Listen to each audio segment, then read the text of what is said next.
And it was. Services on.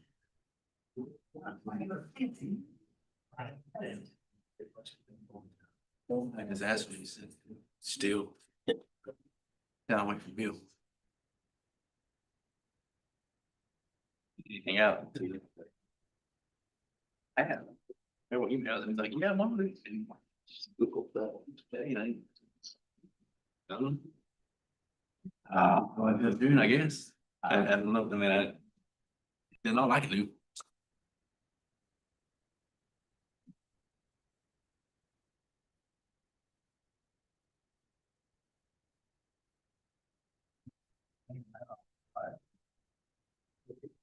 Ain't quitting. Afraid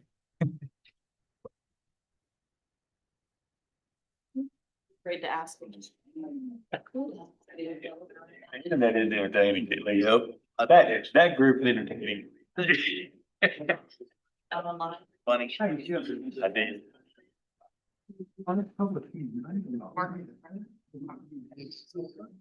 Well, in there, yeah. It's like 5,000. That's his list. You can- Routine myself. I don't have a personal interest in. Find. It's like 5,000 down. Quick uses. So like I said, my. Should be the draw. It should be in the. Special brother. Did you? Money from. You get No, no. it's gonna be very convenient for Like me. last time this look. Yeah, E5. Printed bubble. In the nerve. You know. Like I said, 4 seconds, Making up for the last time. I think, any chance you guys can just put a little police escort right there outside my office so I can get in? Right on There's that. always a cop on Tater Black. It's, yeah, bonded to a right. Risking my life for you. Hazard pay. It should be out in direct traffic every day. Hey. You guys unmute or whatever you need to do. Last minute switch, so. Bruce, are you ready? Yes. All right, let's go ahead and get started this evening with the City of Centerton Planning Commission meeting, April 21st, 2026 with the roll call. Jeff Sci-Fi. Joey Engel. Tony Davis. Craig Langford. Ben Lewis. Devin Murphy. Here. Curtis Ramsey. Here. John Sessoms. Brandon Swoboda. Here. All right, first thing on the agenda this evening is the approval of the minutes from 4/7/2026. John, I motion to approve the minutes from 4/7/06. Thanks. second. Motion is second. Is anyone opposed? All right, next on the agenda is the approval or the ratification of the admin approvals. There's 5. All of them are home occupations. One looks like lawn care, office use, online resale, some kind of bakery, and then online resale as well. Any questions or comments from staff or any of the commissioners? If not, then I would entertain a motion to for the ratification of the admin approvals. This is Tony, I make a motion to approve ratification of administrative approvals. Okay. Motion and a second. Is anyone opposed? All right, under new business this evening, we have 2 public hearings. The first public hearing is for conditional use 2603, a short-term rental at 1121 Riverside Drive. It is zoned R3 single family. It's lot 47 of the Hilldale subdivision. The applicant here to give us an overview of what you're requesting. All right, Diane, will you give us? That's mine. Yeah, he's in the audience. Can you come up to the microphone? Hello, everybody. Just your name and what you're requesting. I'm Daniel Indushkin, and I'm requesting a short-term rental.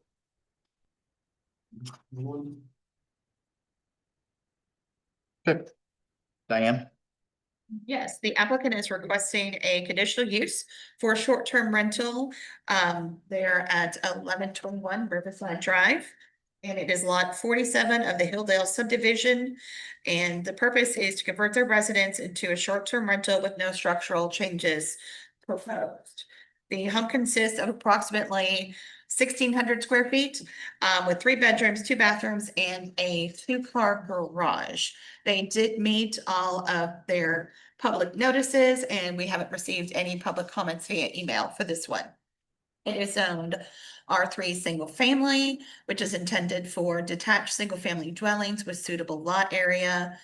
And the surrounding uses, it is adjacent to R3 single family zoning in the Hilldale subdivision, to the north, south, east, north, south, and east, and the adjacent property just to the west is still zoned A1. And for utilities, it is connected to Centerton Water and Sanitary Sewer. For access and parking, the property has access to Riverside Drive from a 2-car driveway, and the drive can accommodate 2 vehicles. On-street parking is allowed on Riverside Drive. It's just a local street, it's not a collector or anything to that respect. Occupancy, the applicant has stated it will accommodate a maximum of 6 guests. That would be 2 people per bedroom. And the site management is the responsibility of the property owner. The Hilldale subdivision doesn't have any covenants that prohibit leasing or renting to properties within the subdivision. Rental agreement shall comply with all applicable laws and zoning requirements. Now, of course, we don't control any kind of covenants. That is something between the POA and the residents, but there's nothing stating you can't do that. The term of approval is recommended for an indefinite period of time. That is what we have done with previous short-term rentals today. And from the date of PC approval, if for some reason you don't use it, discontinue the use. Then after 1 year of not using it anymore, you would have to come back. He would have to come back and do a new conditional use for it. Again, it's for the indefinite period of time. And we do require that a fire extinguisher be mounted in the home, and ADA accessibility is encouraged, but that's up to the owner to accept liability if not ADA compliant. As far as license and permits, all required permit and licenses from the city, state, and federal shall be required, and copies provided to the city as requested. If there's any signage, they will need to contact the Public Works Department to make sure that any signage is compliant. And you guys will have periodic review if anybody has any complaints or if there's any issues by code enforcement. And the basis for termination, if anything is violated with the conditions, it could be basis on terminating the conditional use permit and approval granted by the Planning Commission. And photos and this narrative are provided in the packet. Questions or comments from any of the commissioners? Not, then I would entertain a motion to open the public hearing. John, I motion to open public hearing for conditional use 2603. We aren't open to the public. If anyone wishes to speak, have any questions, comments, or concerns in regards to the conditional use for short-term rental at 1121, we'd ask that you come to the podium, state your name, address, and any questions, comments, concerns you might have.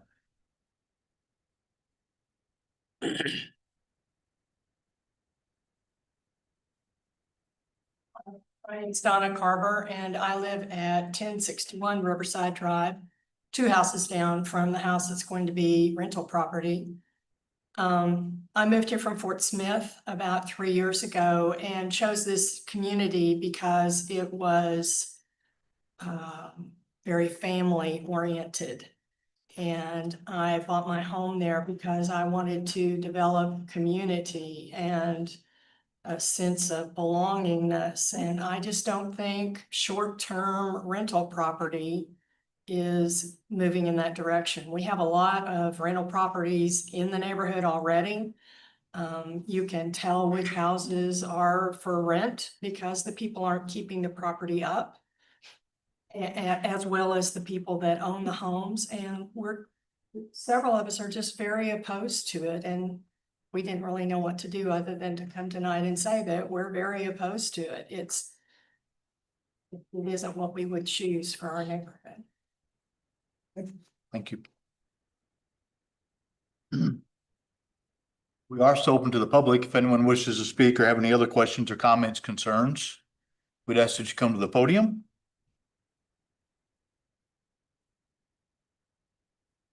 And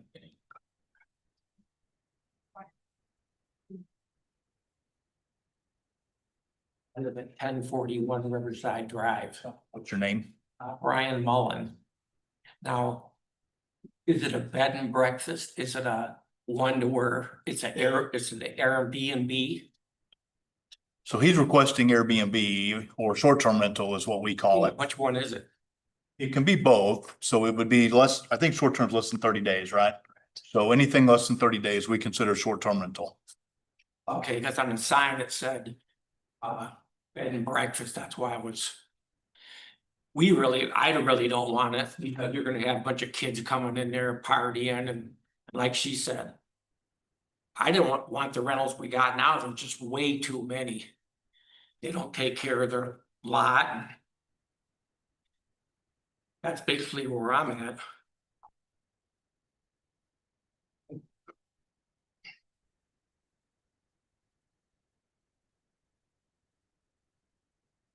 Third and final call for anyone that wishes to speak. Have any questions or comments, concerns? If not, then I would entertain a motion to close the public hearing. Tony, I make a motion to close the public hearing. Second. Motion and a second to close. Is anyone opposed? All right.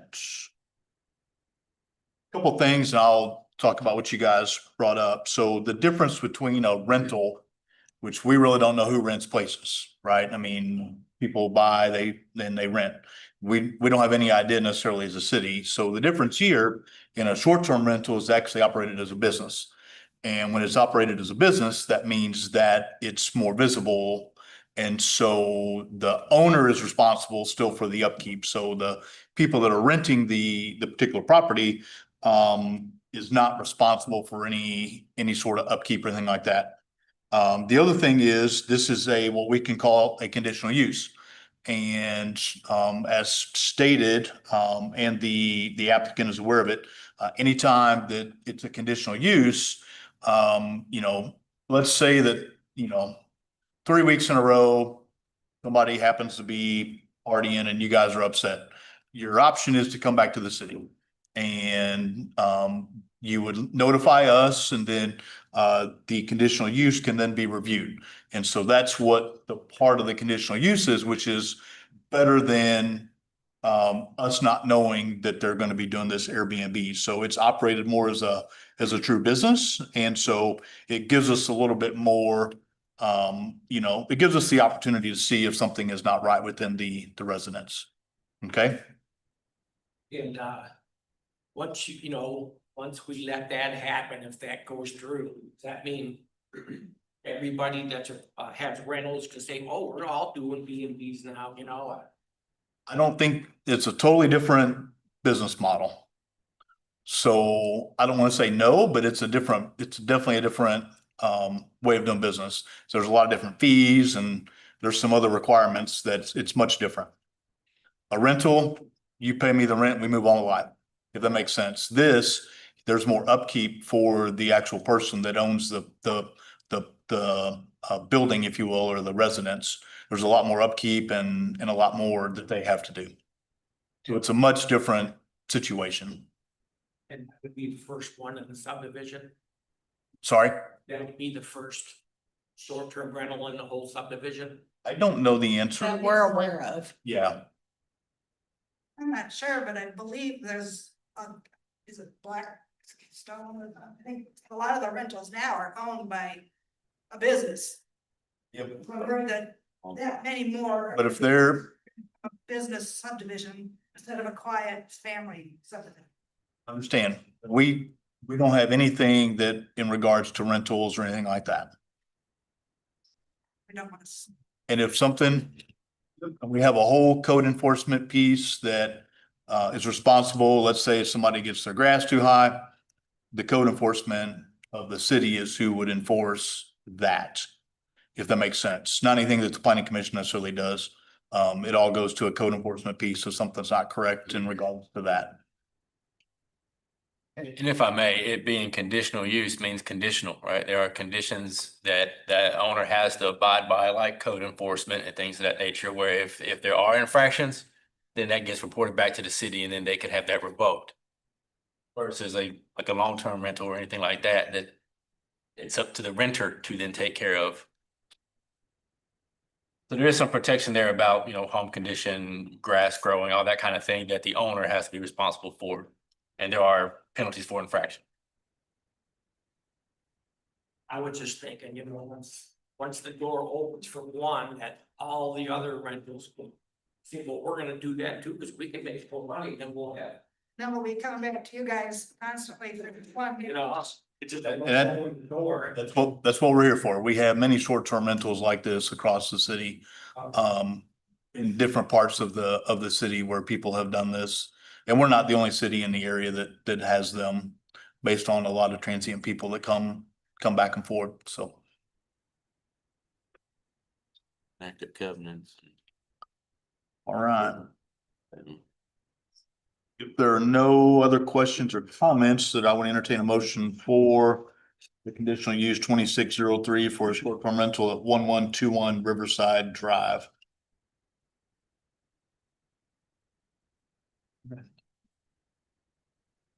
Curtis, second.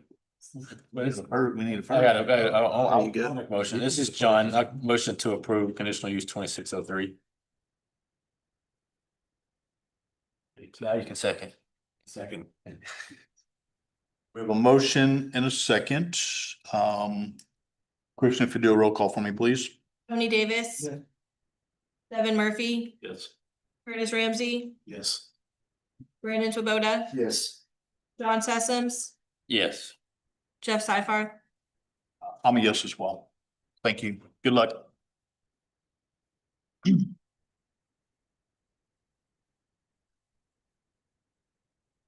All right, next on the agenda this evening is our second public hearing. This is for conditional use 2605. Amira's Kitchen LLC. It's a mobile food truck at 101 Shane Drive. It is zoned C2. It's part of the South Fork Addition subdivision. Is the applicant here to give us an overview? Hello, my name is Zohaib Maksood and I am an owner of Amira's Kitchen LLC. And this proposal basically is kind of a second proposal. Last proposal we gave actually for the, I think, very next lot. I think for this car wash, right? And our neighbors raised some concerns and we go through all those concerns with complete respect. And we move to the next property, even you guys suggested last time. And now this is the proposal for the next property with all the answers that was raised previously. And this is just the condition permit for the food trailer. And I have a property owner as well on the call, so just to answer any of the question. Okay, Dan, you want to give us a staff overview? Yes, first, had in the public comment, none received. I haven't updated it. This past week, we've received 4 emails, which are all included in your packet. So, and they did meet their public notice requirement. Want to clear that up. The applicant is requesting a conditional use permit to operate a 20-foot by 8-foot mobile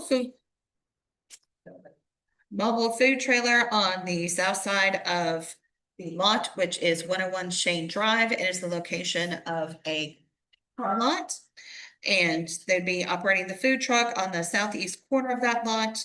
And they do state that they will be in full compliance with the Centerton regulations while still providing a convenient and enjoyable dining option for the community, including patrons of the adjacent car wash. The owner of the car lot, I'll let y'all pronounce his name because I will butcher it horrendously, is fully on board with this proposal. The property is zoned C2 highway commercial. Again, there is currently a car lot there. They've also had like storage buildings for sale and different things there. The surrounding uses, it abuts other C2 zoning on the east, which is Stellar Shine Car Wash. To the west is Little Martians Daycare. To the north across Centerton Boulevard is the Reach Church. Then to the south, there is R3 single family, which is the South Fork Addition Phase 2. the maximum number of food trucks at the location. There will only be one food truck or trailer in the designated location at a time, and no additional accessory structures are allowed. Fences, storage, decking, so on and so forth. The picnic tables, that's acceptable. Access, the existing car sales lot has two entrances off of Shane Drive, and there's no direct access to Centerton Boulevard. And as far as parking, there are 4 parking spaces adjacent to the trailer that they are designating for food trailer staff and customer parking. And there's also additional parking on the side. When I've driven by there, there doesn't seem to be any cabin on the lot at this current time. It's not operational. What was that? It's not operational. Okay. Yeah. Other food truck establishments have been required to provide a minimum of 3 parking spaces per food truck. So they do have 4 there. And Shane Drive is designated a local road, which allows for no on-street parking, which allows for on-street parking only on one side if necessary, but it does appear that this lot does have ample places to park. Outdoor seating, the applicant proposes adding a few tables on the south side of the food trailer for customers to sit and eat. Outdoor seating is proposed on the south side of the food truck is approximately 25 feet from the adjacent single-family property. There is an existing privacy fence, and I believe there's about 3 trees that exist there currently. And then outdoor storage, as stated earlier, can't have any outdoor storage, or I don't even know when I looked at a picture the other day if that one random storage unit is still currently there. If outdoor storage does become necessary, the conditional use request must be revised to include any details on the proposed outdoor storage and will require approval from staff and the planning commission. Since they are providing seating, there is a public restroom provided in the little sales office that currently exists on the site. We have been told that it is ADA accessible, and it would be open, accessible to the food trailer staff and customers during the business hour that the food trailer would be in operation.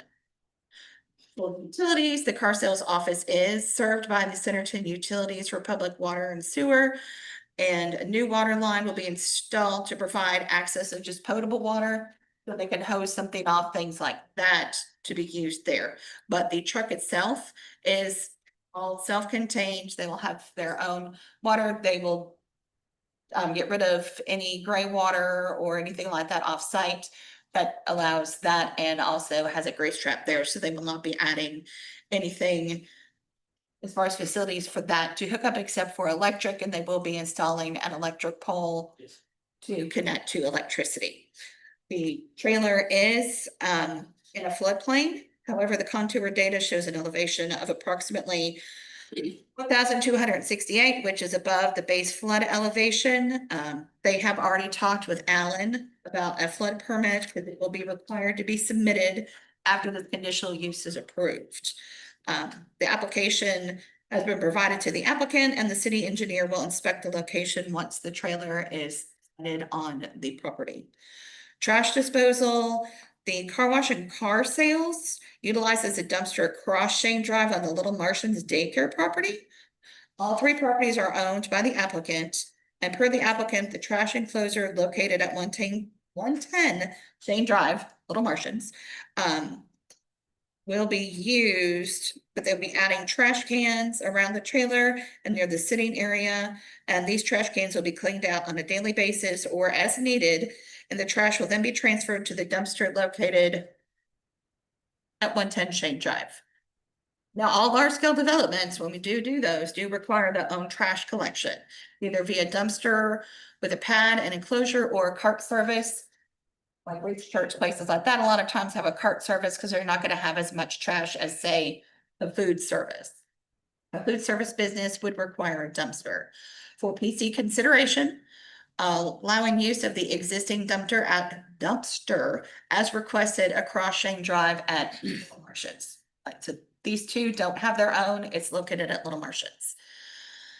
The term of approval is to be determined by the planning commission. The applicant did not request a certain timeline. They are requesting the hours of operation of the food truck to be from 11 a.m. to 10:30 p.m., 7 days a week. Of course, the times of operation may depend on seasonal shifts and holidays, but not after the 10:30 p.m. Orders will be taken until 10, and with an additional 30 minutes for the staff to clean up, take out the trash, close up their trailers, things like that. The city does have a noise ordinance that limits hours for any speakers if utilized until 10 p.m., as well as noise from loading and unloading, especially concerning giving that the close proximity to residential, they're about 25 feet in the back. The number of employees has stated that there will be approximately 2 employees on site to operate the food truck per shift. There are 4 parking spaces that have been designated for the food trailer and staff and customers. Deliveries, food and supply deliveries are expected to occur twice weekly via standard delivery vans during non-peak hours, so no big 18-wheelers or anything like that. Buffers, the applicant has not proposed additional buffers between the food truck and residential to the south. There are some existing trees there. They're not big, massive trees, but they are, beyond a stick, so they're partially mature trees. A certified letter was sent to both single-family property owners to the south, notifying them of the proposed food truck trailer location. I did include in your packet information on the typical buffer between commercial and residential in Title 15 is type C, which consists of a 6-foot opaque buffer and evergreen trees with a maximum height of 45 feet. These are obviously not evergreen as far as the type of tree. And also in your packet, the standard conditions of approval, that, all license and permits, you have code compliant. Any future modifications to the site would have to be considered either through a conditional use or possibly a large scale development. Site maintenance is responsible of the property owner. Any signage, they will need to contact the Public Works Department to make sure it meets the code. And if there are complaints, of course, you guys could, review it and see if any changes need to be made. Well, I think I've been any questions, and sorry. So in the proposal, we mentioned that sitting range is on the south side, but if there's another view where we can easily do front off side of the truck. So it's both are possible, it's fine. Because the whole lot is empty, so we can do there's a black car in front of the trucks, because it's only in the summer, usually in winters, nobody can sit outside. Alright, so only I think most probably 6 or 7 months, but the whole year, so we can do in the front of truck as well. I'm confused. I'm sorry, I couldn't understand. What are you asking for, Rick, or? No, it's just that addition there right now in proposal, we propose that the tables will be on the south side, right? But if there is an option, we can do on the front side as well, because we have enough space over there. The front side of the west side. So this doesn't have to be the permanent place for the picnic tables that he's showing. They could be moved like on the north side of the trailer, so they're further from I see, the house. Yes. I see, okay. That was just their initial proposal that we'd like them here, but there's space that they can be moved to a space further from the homes. And do we have to consider that as part of this proposal? You can set a condition on it that the picnic table should not be set adjacent to the home. Right. I see.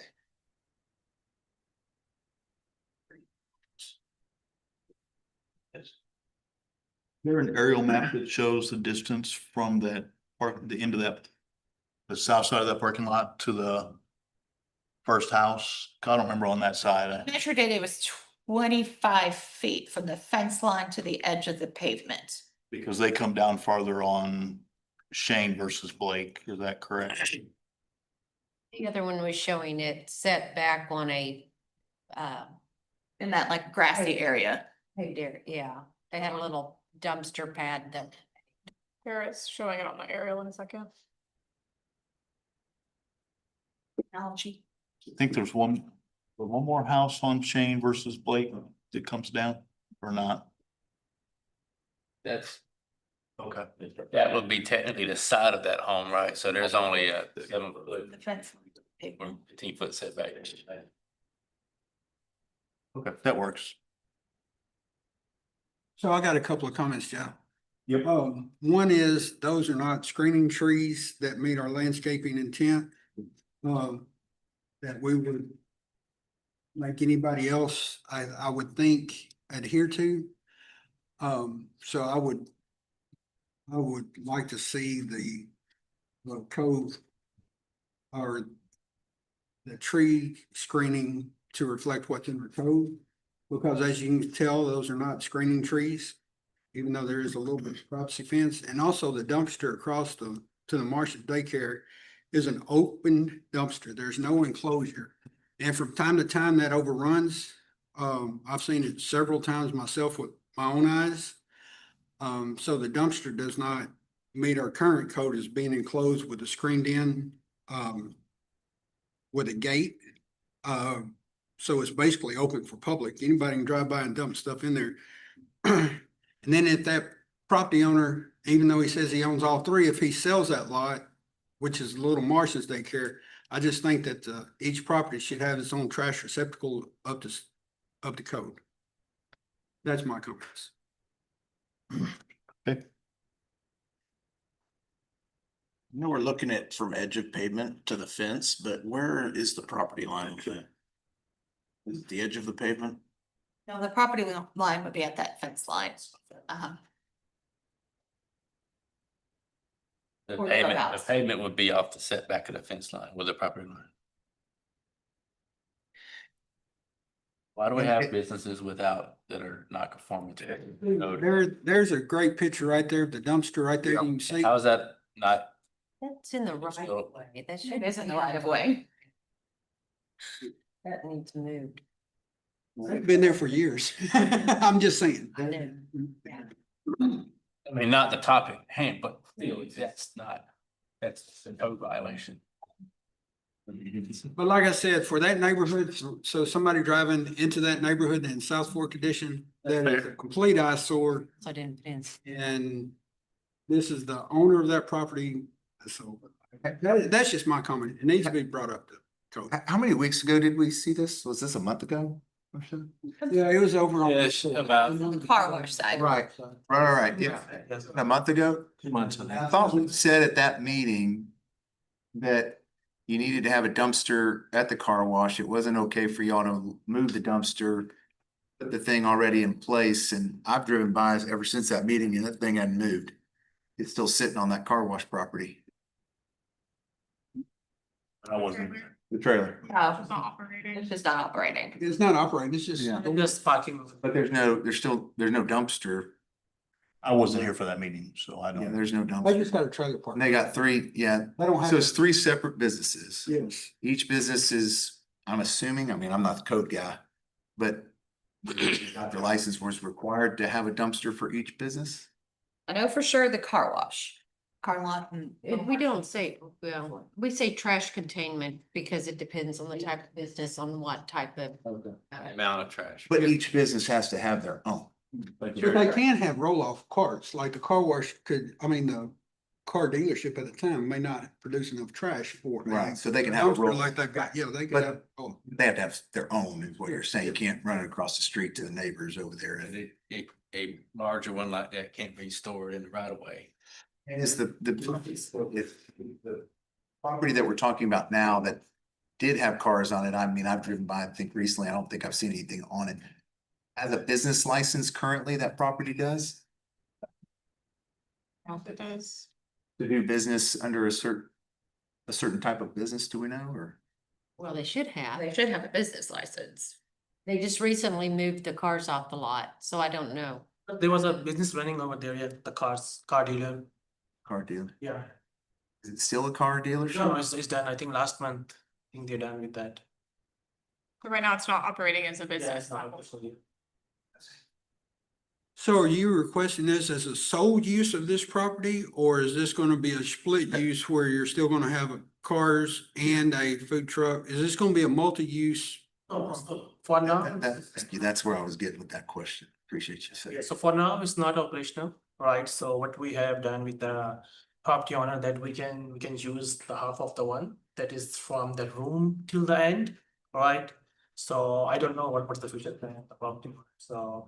Okay, so- Uh, So for a conditional use then, I would like to see a proposal of how you're gonna split the lot. I don't know if there's any plan for the property owner, so I don't know. If we're approving a conditional use, I'm assuming that conditional use is for that whole parcel, That's what not I'm saying. half the parcel or a corner of the parcel or. Yeah, That's not what's presented. So I think the Well, now owner they're is, just using a part of that lot. Hello, At City Hall. Yeah, the property owner. can you guys hear me? Yeah, we can hear you. Shane. The property. I'm sorry, do I have permission to speak? Yeah, if you can just state your name so we have it for the record, please. Yes, sir. My name is Shahid Sheikh. I'm the property owner. So just want to address a couple of things. So the car lot is no longer operational, and I have no I do not intend to put another car lot there at that point. So the conditional use permit for this as a sole use will just be the food trailer. We're not adding anything additional at this time. As far as that goes, if there was something way out there in the future, we would come back and have that conversation with your approval at that time. At this point, it is only one that we're asking for. Regarding the question that came up earlier about the car wash, we absolutely intend to have a separate dumpster there.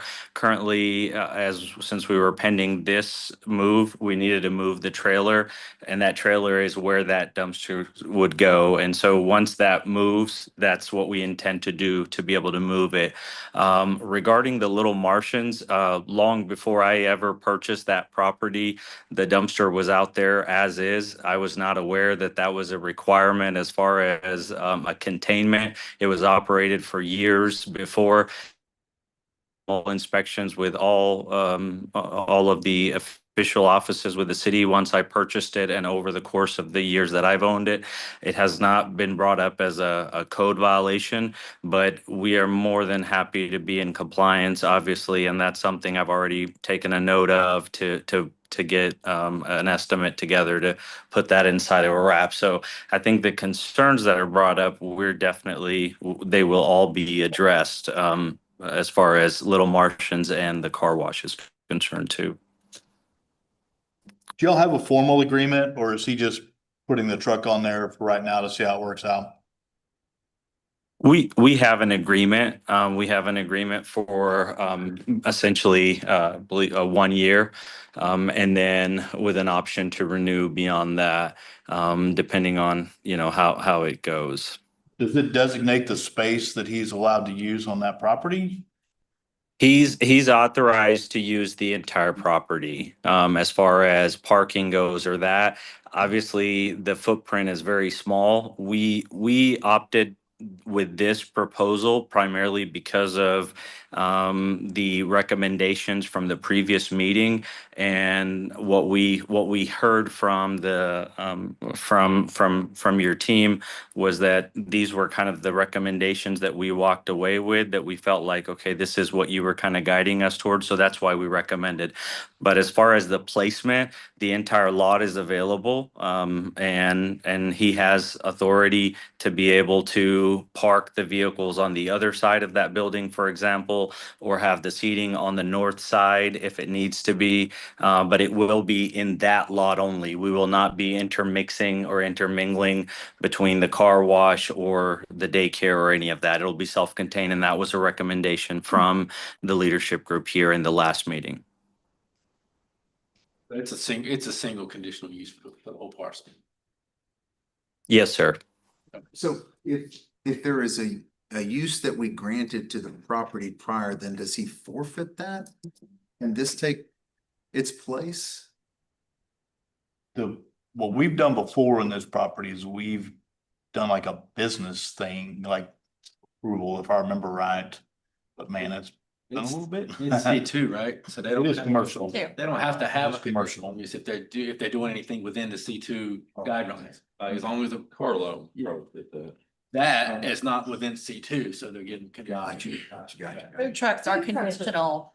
Yeah, or conditional, they're allowed. Food trucks are conditional and. But a car lot is by right, so they Okay. don't have to come back. That makes them. Now, one thing I that haven't mentioned in front of you. Thank you. Wanted to bring up is that with the Highway 102 improvements, there will be disturbance on the front of that lot. So that's probably. Which is part of the reason why we opted that was one of the reasons we opted for the south end of the lot, because we know that there's going to be a lot of work coming across on the north side.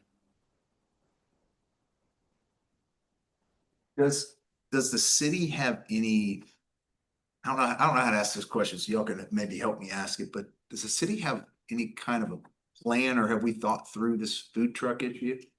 You know, at what point do we say food trucks are allowed in this part of the city, but they're not here, and then they can go along here, or they can go in this parking lot here, and so maybe every other parking lot down the road, we've got a truck, and then, I mean, have we thought through that, or? Just looking at it on a case by case, because we have, we have them at City Hall, we have the food truck court, we have one in Beckendale Plaza. And then, you know, so they're working in some areas, we have to make sure that, you know, like if they, you know, what they need, if they need water, electric, you know, hookups. So. But that's why it's conditional in all those zoning areas though, because we can set those conditions with limitations as they expand to more trucks, right? This lot does at least provide a nice area for people to be able to pull in and park and good access, street access. There's a restroom currently. The way that I understood the way it's written in here, there's no grease trap on the property that they'll have access to, but they'll have some kind of an outdoor container. It's like for water and then Outside. gray water. Gray water, everything that, Actually, the toad, white toad. yeah, So yeah, that usually we use. will be on the outside of the food truck and sitting next to it and No, it's towards the backside of the truck. So. stored on the backside of the truck. No, it's up to us, or if it's up to you guys, where we wanna put that one, so we can put it anywhere. Or it's just a pipe, and it's not connected 24/7, the truck, because truck has its own. I think my point is it's gonna be visible Yes, sir. on the exterior of the truck. Surrounding, our plan is to put a surrounding, okay, around that one, so it will not be that much visible.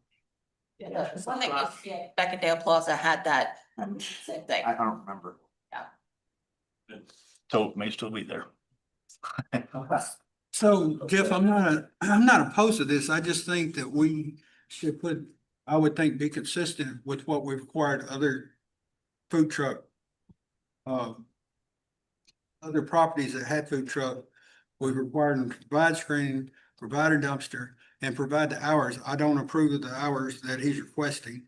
I don't think that he should have special hours compared to what we've approved for other food trucks to have.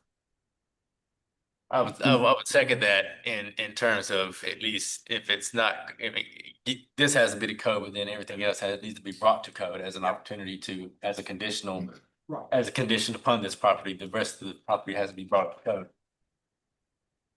Yeah, I would agree. I think there are some conditions that we can put on here that, Yeah. to make it consistent. Yeah, like I said, I'm not opposed to it. I just, the proposal, well, the way it's proposed, I have some issues with. There's some holes, there's some gaps there. Yeah, but if we can agree to some condition, I think it's zoned correctly. I mean, it's right beside the highway. It's a paved parking. You've got a structure with a restroom facility. I think the traffic will be good. You got an entrance and exit right there. It's, I mean, I think it's a good location. Okay. Well, I'm gonna pause there and open up to the public just because there's a gentleman sent in a very nice letter. And so give us just a few minutes. Let's go through the public hearing here. And then we'll come back just in case we miss something else.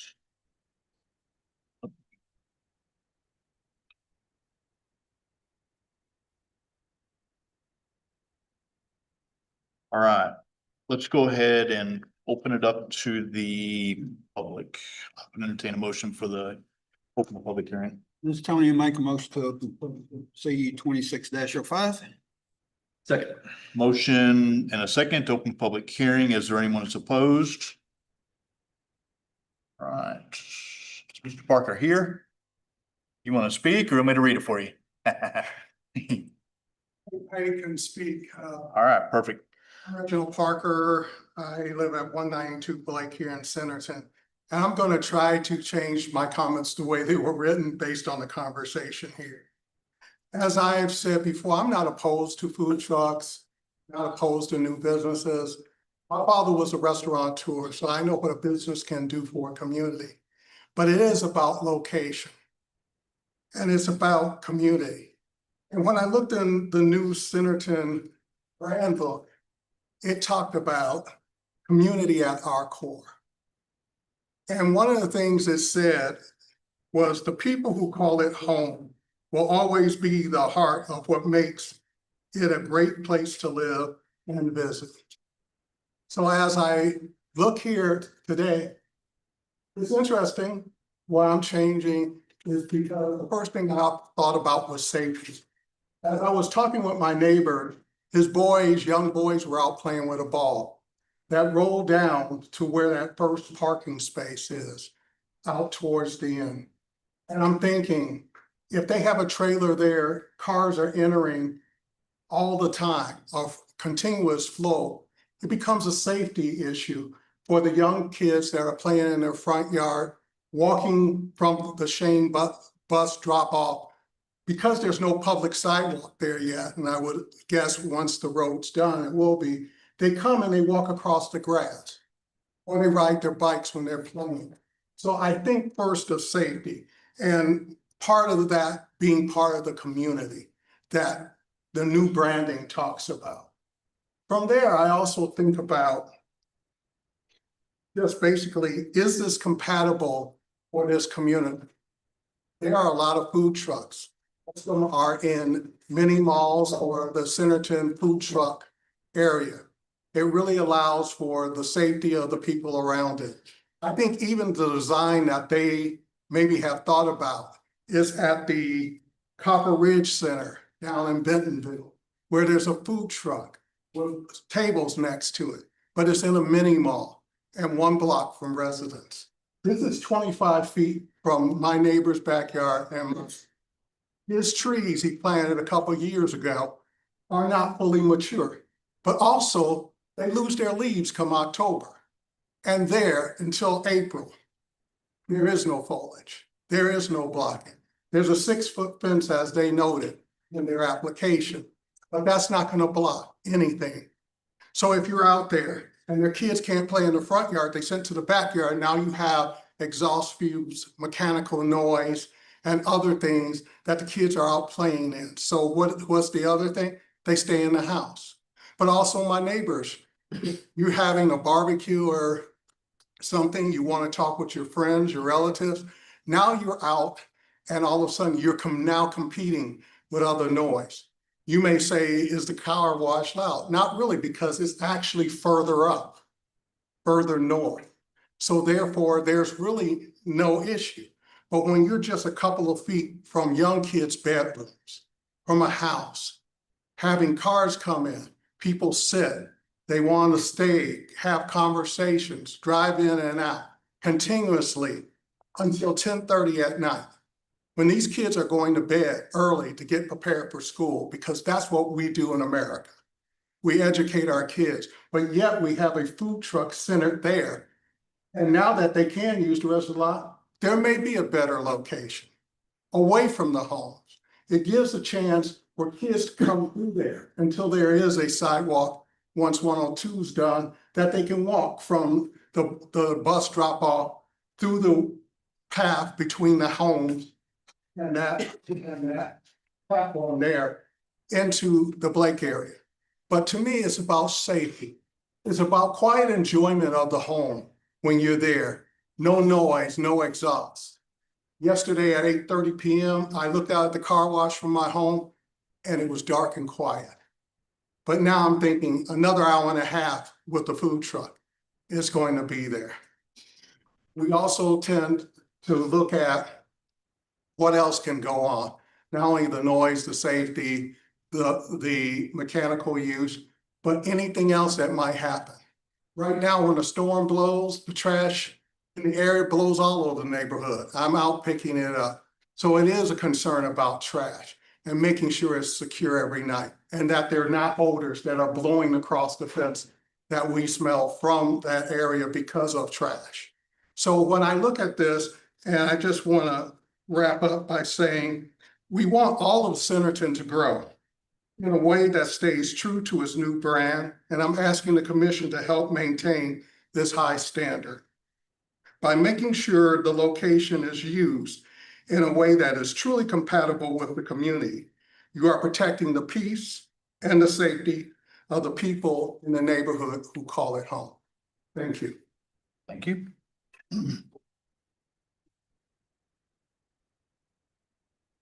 Anyone else in the audience that wishes to speak, have any questions or comments?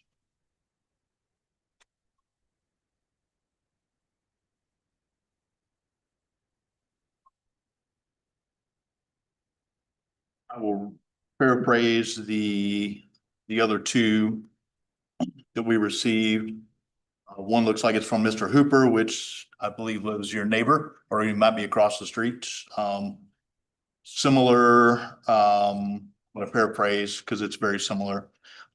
Doesn't believe it's compatible. Hours and noise. Hours in the third paragraph. The lighting proposal, buffer.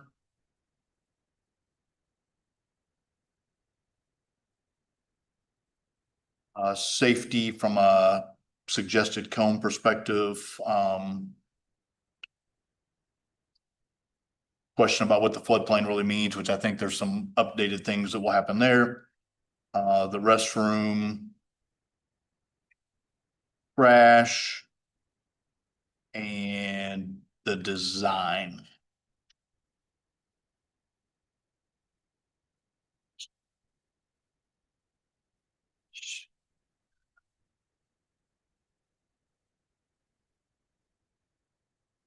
And he had submitted some pictures as well, similar to what we reviewed earlier.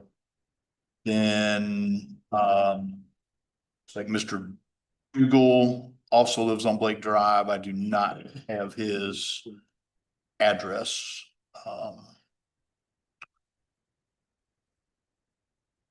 Safety being one of the top things here, potential with excessive traffic. Trash. Let me see here. Timing, I'll call it, let's see. Buffer would be the next thing.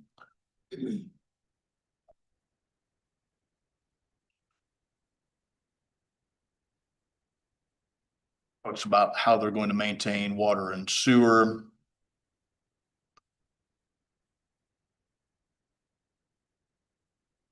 And just, I'll call it some suggestions on some more commercialized area in the city that they might consider.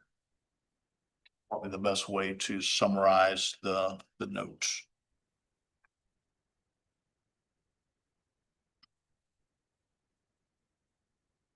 Are there lights on the property today? And that may be a question for the gentleman. Well, I can tell you, you got one light right there at the intersection, Yeah, one or catty two. corner from the Martian. A street light? Yeah, it is directed down. Okay. However, he's proposing to put I saw his some, trailer on the opposite side of Right. the current light. So with that being a 25-foot, from what planning said, 25-foot from where the current house is that he's proposing, I'm not seeing the lighting plan right. for that. So I've got concerns. How would that be lit? You know, that area, because I mean, it shows right there how close that house is. Yeah. I mean, you got like probably a 10-foot separation, if that much, from the tree to that fence line. The light right there would definitely have to be directed back to the west.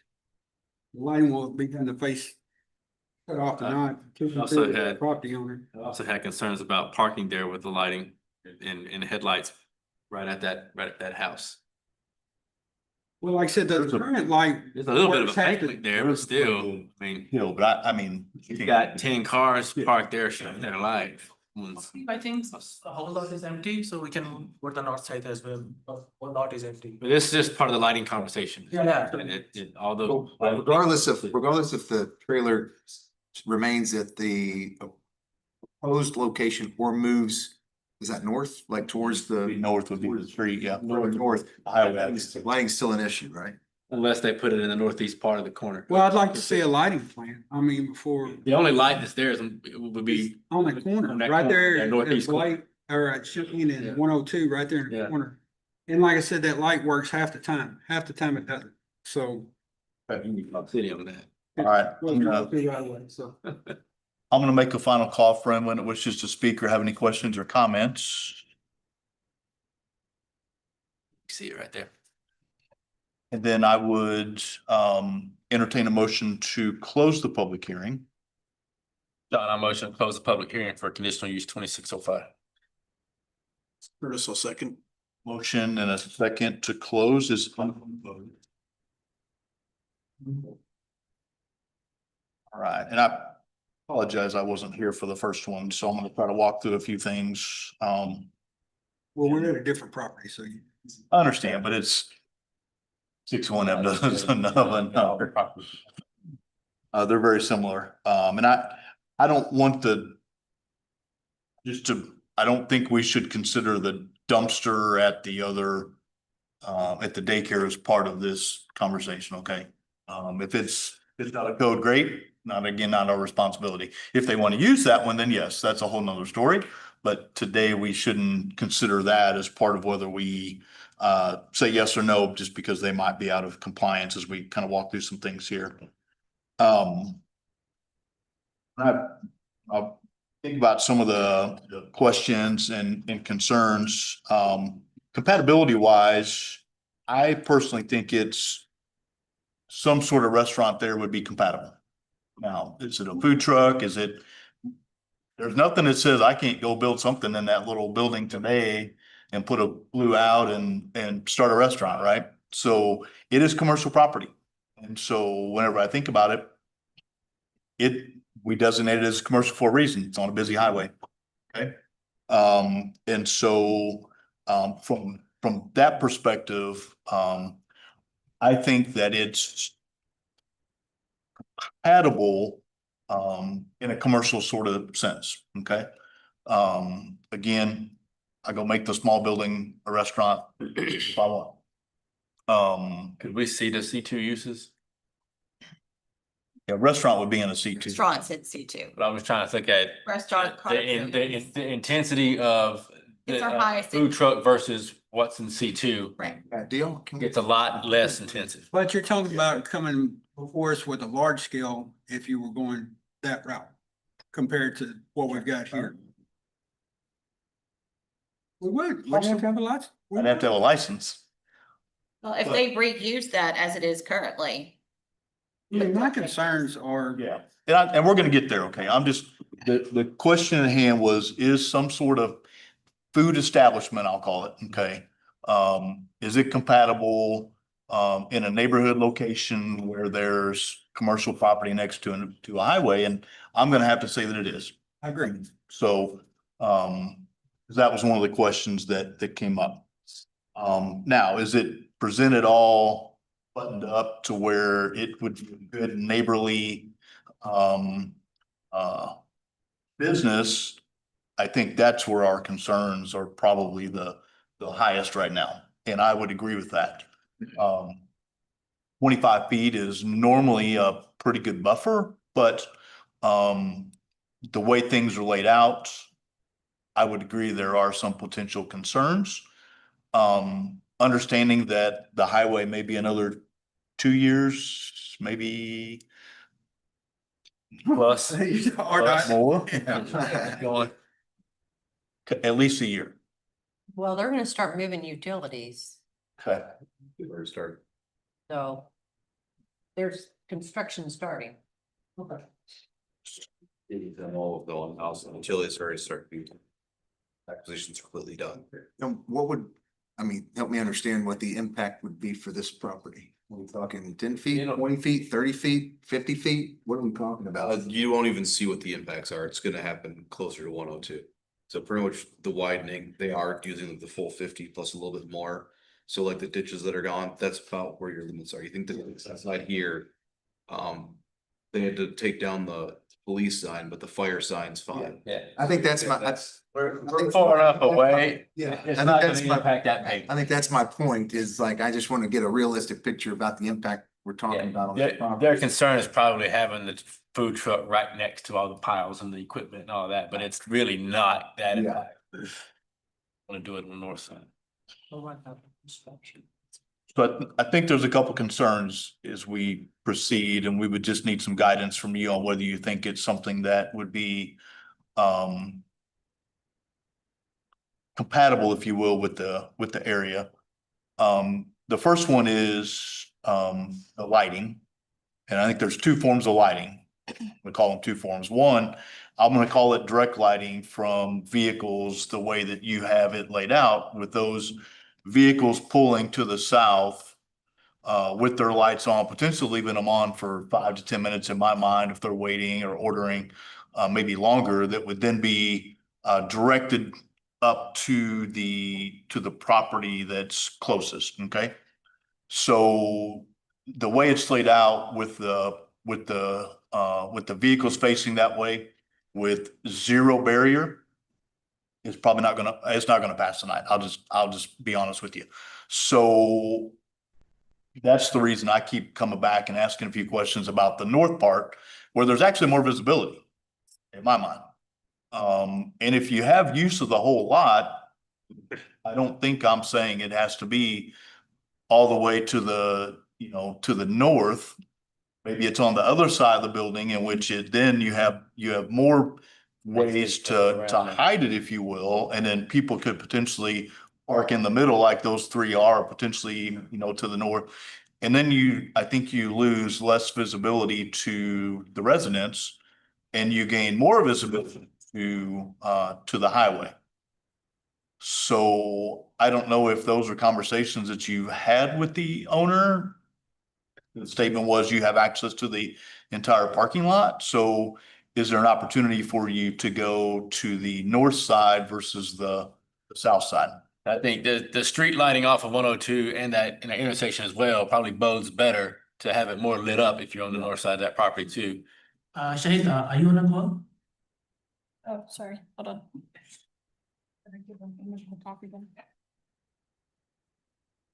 Okay. Shahid. Can you hear me? Yeah, so the proposal is, so we have to move our food truck toward the north side for the more visibility, right? Yeah.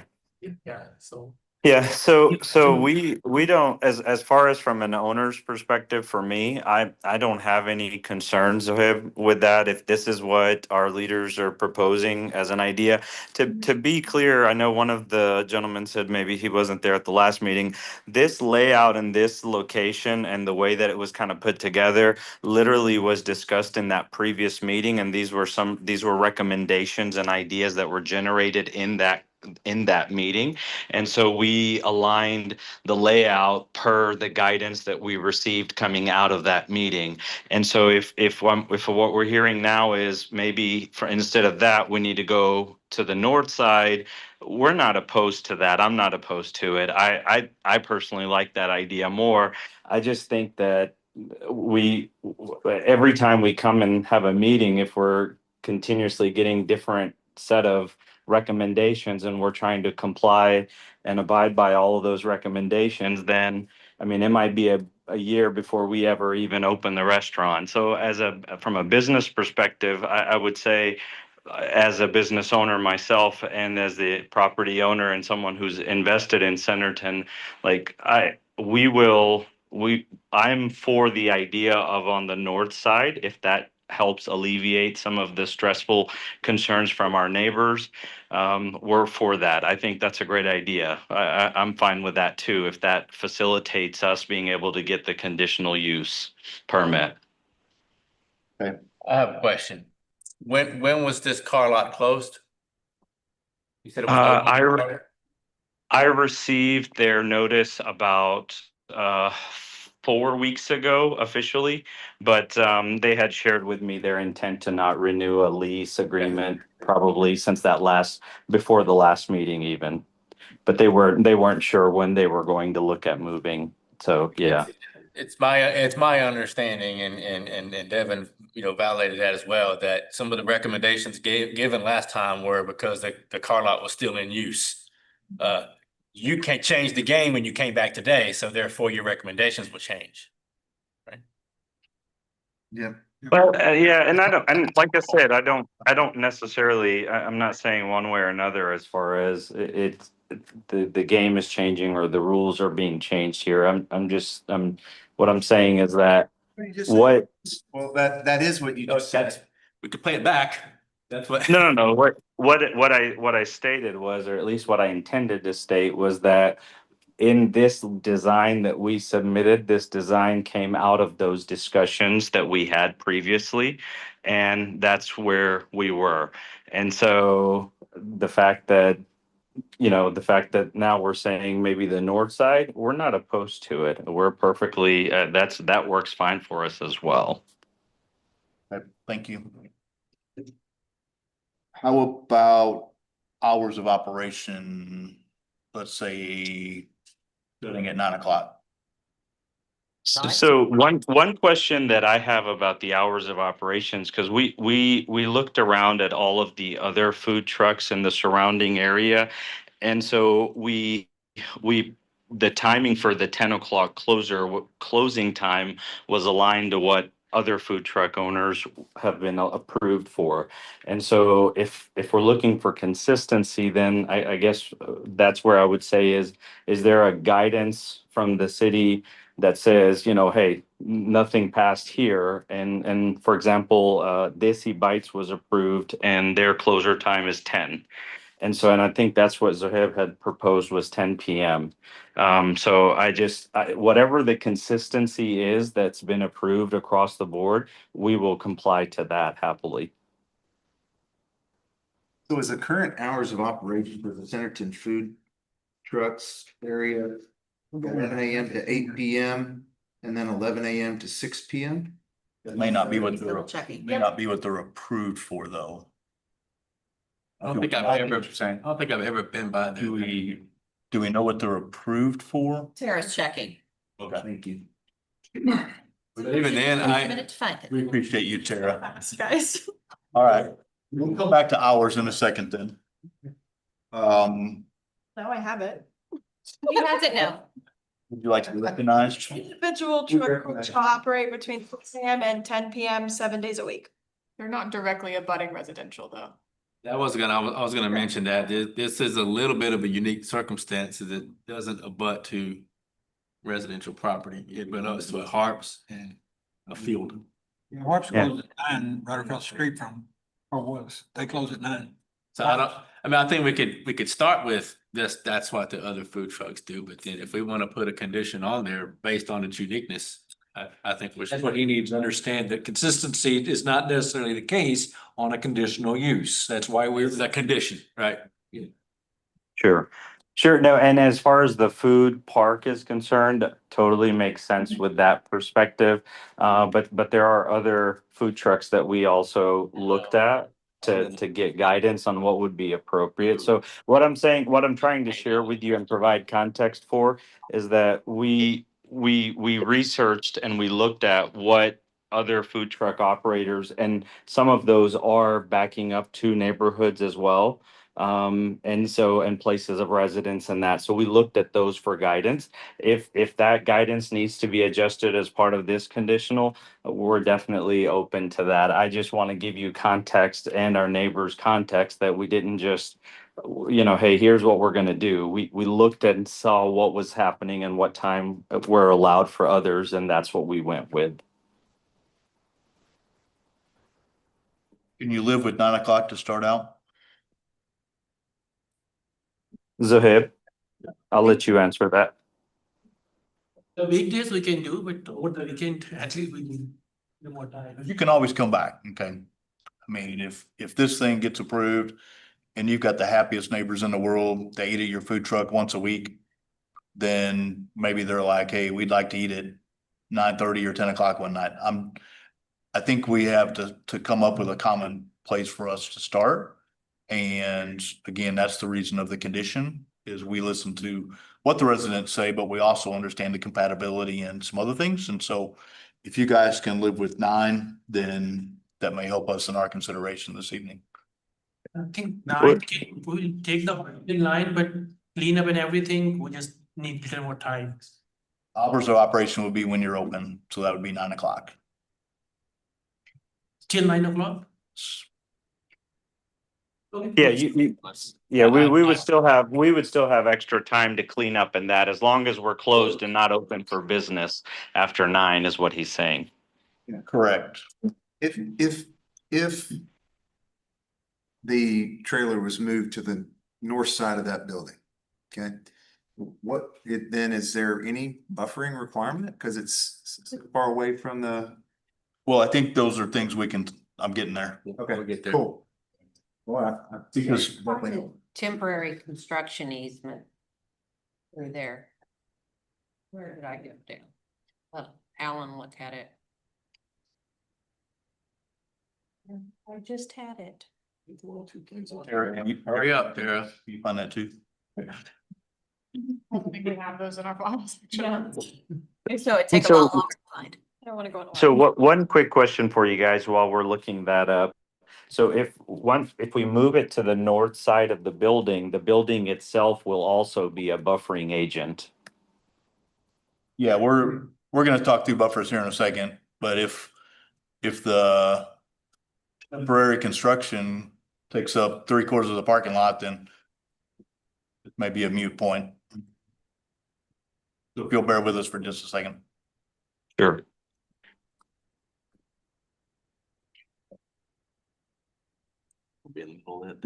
I can tell you what I approved for them when they made an offer to me for those, as far as what they were gonna do from a utilities and ARDOT perspective. How far into the lot did you approve?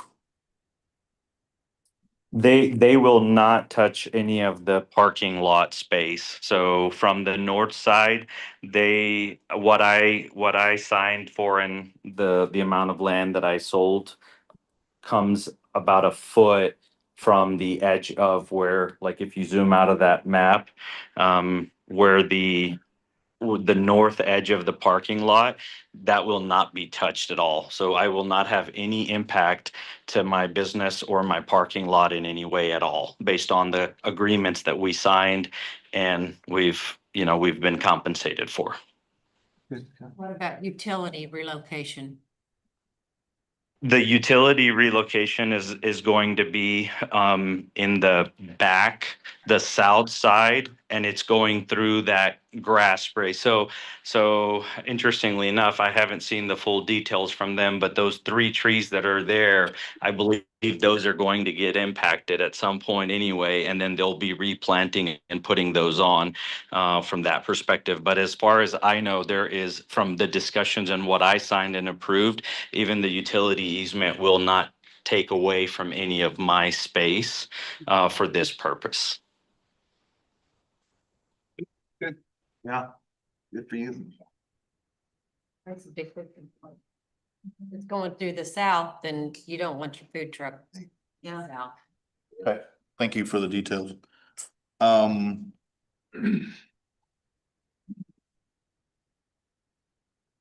north, so I think from a buffer perspective, if it's hidden by that building, the only buffer I think we should have a conversation around is the tote. You said you were not opposed to putting something around the Grease trap. the tote, right? Wood frame. And just as an idea, the really cool thing about the north side of that building, the back of that building is a paved portion where like currently the AC unit and those spaces are. I'm out of the country right now, but if I'm not mistaken, I think there's enough space for that tote to be back there where it will not be visible to anyone at all. And we can additionally hide it with a nice fence around it. So with this proposal, I'm not seeing any other structures for storage of material. Is that correct? Yes. Correct. There's not gonna be a Yes. shed, a makeshift shed just dropped on there for storage material or anything, cause that has happened. Yeah, good question. No, sir. We do not have any intentions for that at all. Your refrigeration's all, or frozen's all self-contained? So a truck already has the refrigerator and everything inside. Okay. Okay. Um. Lighting, if they do like string lighting, I know the one over here, well, both of them have string lighting. You'll just need to see what they're gonna do there, or does that even need to be? The lighting, the string lighting, making sure that it's. They'll have codes. Depending if they use the rated LED, they could run probably 10, I think it's 10 strands. Because they're usually 25 feet. But they have to be listed and they have to be directly into an outlet. They can't be into a surge protector or any other stuff, but You can chain them into one certain two. all of that'll be looked at on their business license and stuff. That make sense? Yeah. Don't make. Yes, Paul. sir. So I understand, so the string lining that will probably occur, whatever, that will go away when the business closes for them, right? You don't intend to leave the lights on. Yeah, no, lights will be off, yeah, of course. You leave, you plug, turn the lights on. Yes. No, I it, think yeah, that street pole will give them enough. If it works. When it works.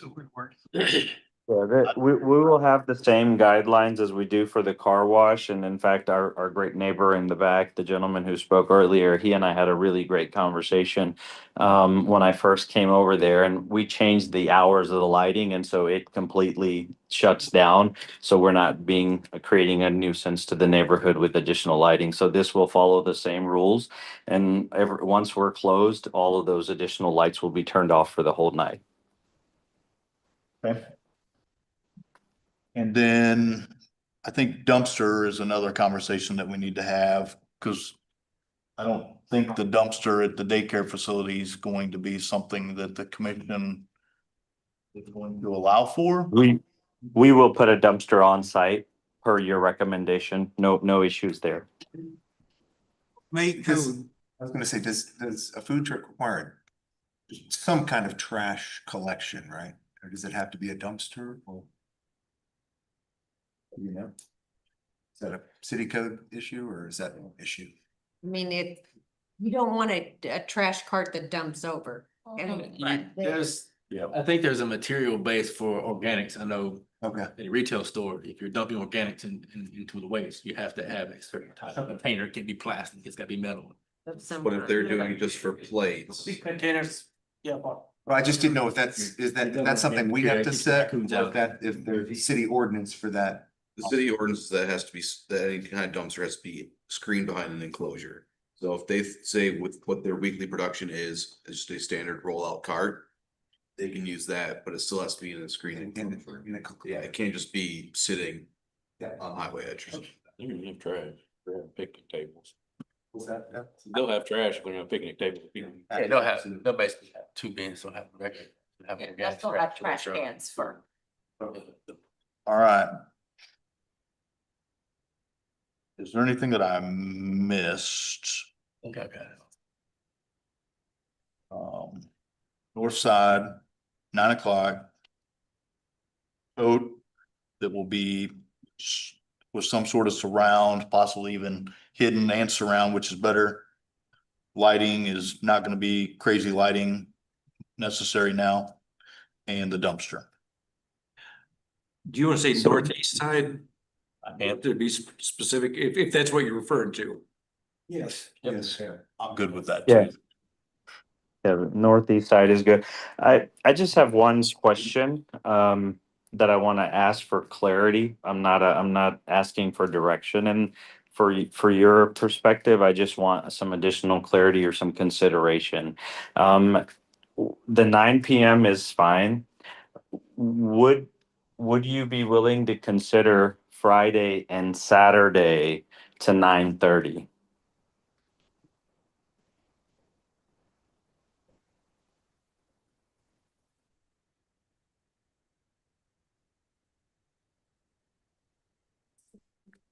Would consider that on Friday, Saturday weekend, I mean.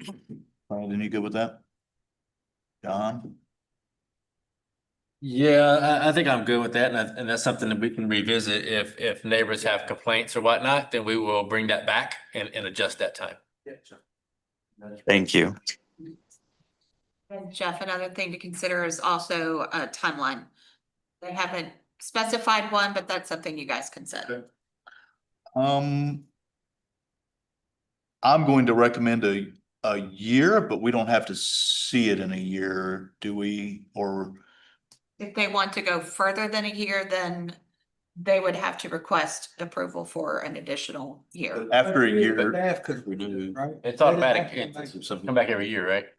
If they don't have any complaints or anything, their year comes, they can be staff approved. Technically, it would still have to come back to you guys after a year. Yes. Because we have conditions. If it wasn't conditions, then it would just. You don't request it again, then it just Then it would automatically just lapses. Yeah. And if you put the conditional use for a year, submit any kind of development plans, that conditional use is a year from today or a year from development plan approval. So If you put a condition for a year, the conditional use is applied today. Then they do development plans, that year, the year's already ticking, so they take. Wouldn't be doing development plans. What are they developing? Food truck. It's a temporary use. It's not a permanent use. They don't have to do a large scale development or anything like that. how about 2 years then? Understanding it's a condition. Again, it's open for. If there's complaints, we would obviously see it again. Mm. Can y'all do 2 years?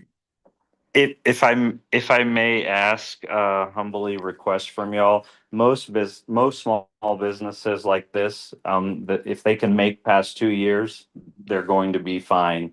And so a minimum of 2 years, definitely, but I personally would like at least 3 years, if possible at all. And if we make it past 2 years, we're gonna be coming back hopefully with the idea of actually investing in Centerton and building a full building. I don't know if Zohaib's thought about it that far, but I want to see something more permanent, something more beautiful that fits that space, you know, assuming that all of our customers are happy and our neighbors are happy. So if it's not too much trouble, maybe minimum of 2, but preferably 3 years.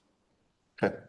Can y'all live with 2? I'd be aligned to 2 years because of the construction and things that'll be going on. We may need to revisit location and layout and all those type of things in 2 years when the road conditions are different. And then you can come back and ask for an extension. Correct. Okay. Thank you.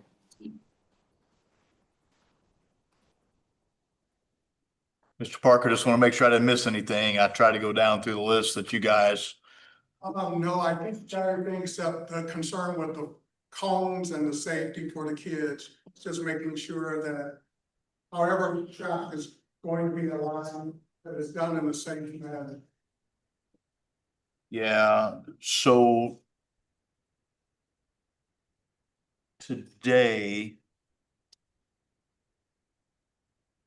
Where's the school bus pick them up at? Is it? pick Right up on the corner? corner. Yep. You've got cars that park along the side of the street there on Shane. And the bus picks them up, the bus doesn't move. Stop right there on the highway and. How many times a day? Does it do it 2 or 3, or is it just a one pickup? Doesn't it 642? I know it does it twice. Okay. Ask me how I know.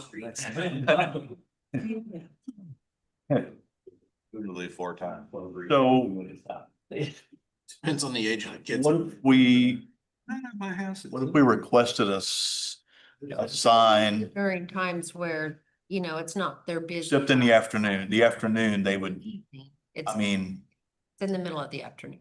what if there was like a a children's sign. I don't know what they call those or. Yeah, caution children sign coming off the road. Yeah, so we have those available at our daycare. We have those crossing signs at our daycare available already. So we can definitely implement those if that's what you're talking about. Yeah, I think some kind of notice there, understanding this whole thing's gonna change a little bit over the next year, 2 years. Yeah, As the highway progresses, so I think just some kind of visibility to make note, for the. For them and then, yeah, just so there's some sort of awareness, for people pulling in and out. Yeah, we have those plastic neon glow in the dark, real light up, like little children models are about 3 feet high.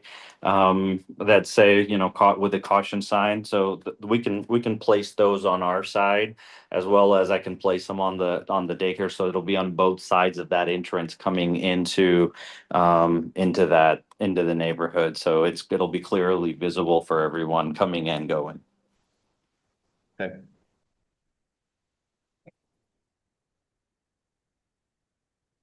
Is that an official condition? Yes, Just wanted to be sure. yes. Okay.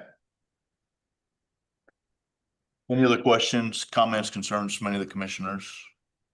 Question about the utilities are being relocated to the green space on the south side of the parcel, or is the easement under the parking lot there?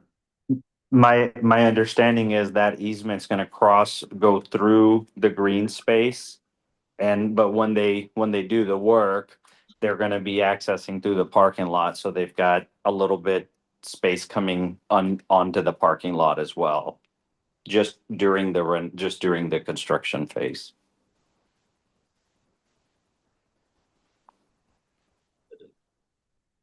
Yeah.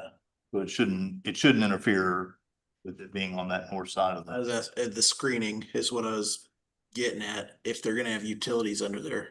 Said they were gonna replant the tree. Yeah, so just Utility one thing company from can't an do that. I mean, that's. So from an elevation perspective, if you're standing in the parking lot and looking south towards the home, that home actually is higher elevation than the parking lot is itself. So even a 6-foot fence, for example, when you take that elevation into consideration, if I'm not mistaken, I mean, it's gonna add, I believe that elevation adds another 2 to 3 feet on top of that. But we will, as part of the commitment from the utility easement, from the utility work that they're going to do, all of the green, everything will be put back. And so one of the things that I will take ownership of is when we put the trees and that, I'm adding trees all the way across, even to the car wash and that, to really create a nice, beautiful barrier for everyone. And upgrade to the evergreens so it meets our. You'll have to see where they put the utility, because you may not be able to plant trees if they do line work underneath there. They may.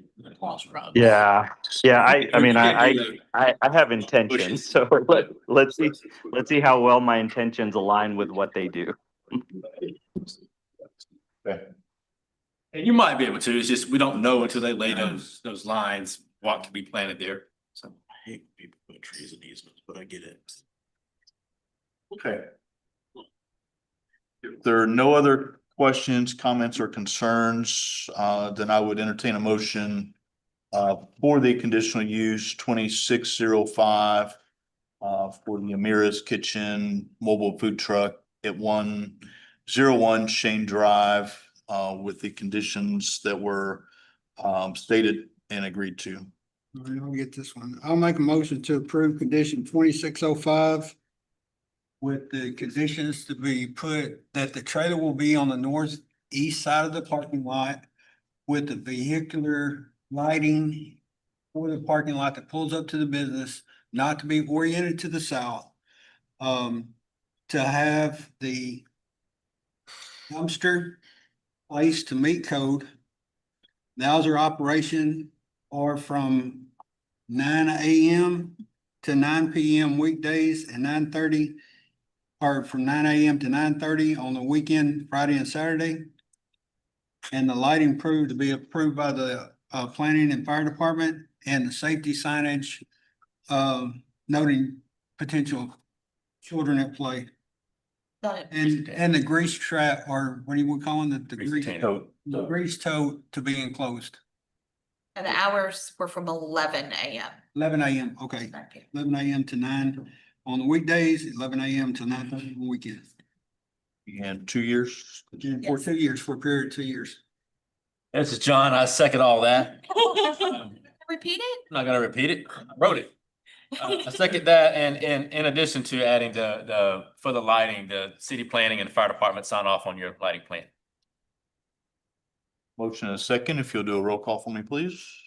John Sessoms, Yes. Devin Murphy, Yes. Curtis Ramsey, Yes. Brandon Swoboda, Yes. Tony Davis. Yes. Jeff Seifert. I'm a yes as well. Thank you, guys. Good luck. Yeah, thank you so much. Thank you very much. Appreciate you guys. Thank you. All right, next on the agenda is Development 2603, Bentonville West High School Band Edition preliminary plans at 1351 Gamble Road. It is zoned A1. Go add some tubas. 39. It says band. What's your name and Sure, Patrick Foy, I'm with Half. We're proposing here at Bentonville West High School, southeast corner, 5,200 square foot addition for the band. All utilities will come from inside, should be addition, so. I don't know if you guys have any questions. Yeah, it's such an easy addition that this is a one-page report, so half of it's the map. So they're requesting to expand the existing band room on the south side. A band room, okay. Yeah. By approximately 5,200 square feet, and this expansion is to serve the existing student population, not increase it. The lighting and sidewalk will be demolished and rebuilt to provide the adequate pedestrian circulation. There are no major changes to utilities or drainage on site with this expansion. There are no outstanding staff comments, and just as a note, this property has a concurrent large-scale development application and plans under review for the addition of a locker room and practice field improvements along Wolverine. That will be heard by the planning commission at a later date. They did them separately so that the band room could get started faster because it's such a small addition. It's like a storage room or an auditorium type room or Just this part, right? Like additional classrooms. a classroom area? Okay. They have a plan for it. It's additional space for practice. Okay. Adds it on. To serve the current band. What is that? They made us practice in the rain outside and 100 degrees. Grassy. No shoes on. And they're a little bit there. Yeah. That's the visiting band. Visiting band got practice. Yeah. okay. Just that little. I barely remember seeing it. But I wanna say like right now, we all get together and practice indoors on that space, and it's an expansion of that, and then also additional storage space. Any other questions or comments from any of the commissioners? If not, then I would entertain a motion for Development 2603, the Bentonville West High School Band Edition preliminary plans. Curtis, motion to approve Development 2603. Motion and a second. Is anyone opposed? Thanks. Next on the agenda is subdivision 2215 F phase 5, The Pines. Final plat and bonds, 11501 Walters Road. It is zoned R3 single family, 22.19 acres, 67 buildable lots. How are you tonight? Hi, I'm Lillian Bryant. I'm with OWN. I'm here to answer any questions you guys may have about this property and the final plat. Anything that is in front of you in the packet. Sarah? This is the final plat and bonds for the Pines Phase 5 off of Fortune and Wolverine Drive. The owner is Schubert Mitchell. It's 67 lots. It's lot 66 through 132 and tracks F and G, which is future phases. Right-of-way dedication was dedicated with phase 1, which is for Walters Road, Fortune, and the north side of Wolverine. This is phase 5 of 7. The drainage report has been approved and the bond amounts are in your packet. The density of phase 5 is 3.01 units per acre. The draft and performance bonds, the draft bonds have been approved as of today, and the performance bonds are still under review from staff. The site has passed final inspections. All re-inspections have been completed by Public Works and the city engineer, and all punch list items have been addressed.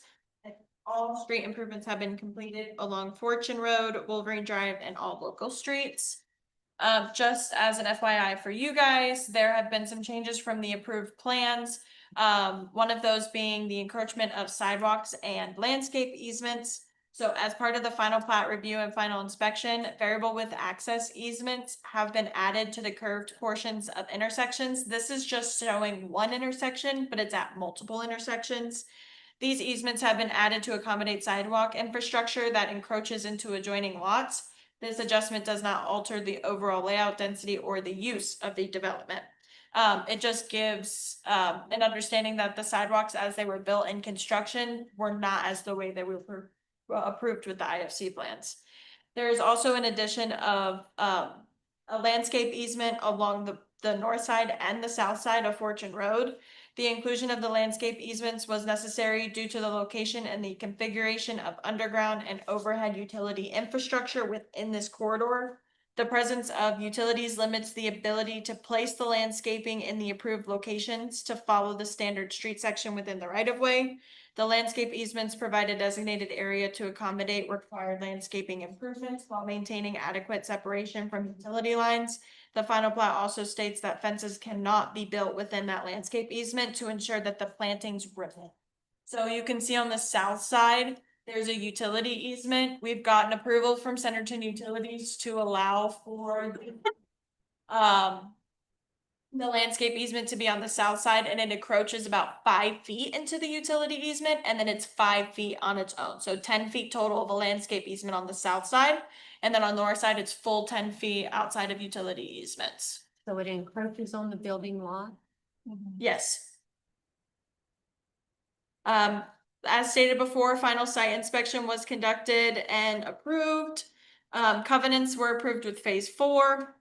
This property is not located within a designated floodplain and there are no wetlands present on site. The streets, drainage, water, and sewer bonds have been approved. A performance bond for those trees has been requested for Fortune and Wolverine Drive. Staff are in the middle of reviewing the performance bonds and the amounts are listed below. For the performance bond for the street trees, originally we had discussed like the time amount that they had allowed, so it got approved to 60 days. So 60 days from the date of council for them, they have to put these trees in. For the streets, Fortune Road is a minor collector. It's 68 feet of right of way and it was dedicated with the final plat for phase 4 to meet the MSP requirement. The road was improved to provide a total of 26 feet of pavement from the center line, 2 feet of curb and gutter, storm drain, 7 feet of green space, and 5 feet of green space. And then Wolverine Drive is a major collector. It's got 80 feet of right of way south of the Fortune Road, which was dedicated with phase 4.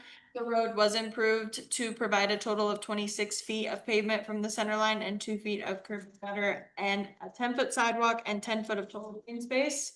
For the final plat, originally there were minor comments, but now there are no comments outstanding, and staff recommends the approval of the final plat. The drainage report and record drawings have been approved by all city departments with no comments outstanding, and the building department has received and approved all the required compaction tests for phase 5 of the subdivision. And this will be approval of the final plat, the warranty bond, and the performance bond. Let me know if you have any questions. So if the landscaping that encroaches upon the lot itself, do we not have to redraw the lot line to have the buildable space and all that adjusted? Well, the setback needs to be pulled out of that landscape. It's a budding, it's not in the east. Can go on the property. Okay, on this drawing, I See if you got it. So the Abuts the 25-foot building setback line. This is an easement. building setback line is That's the still- 25 foot of building setback is 20 feet of an easement, and then the additional 5 feet is just landscape easement. You're gonna have a building right against a landscape easement? That's what I mean, like, there's no buffer there between the setback and the end of the landscaping easement.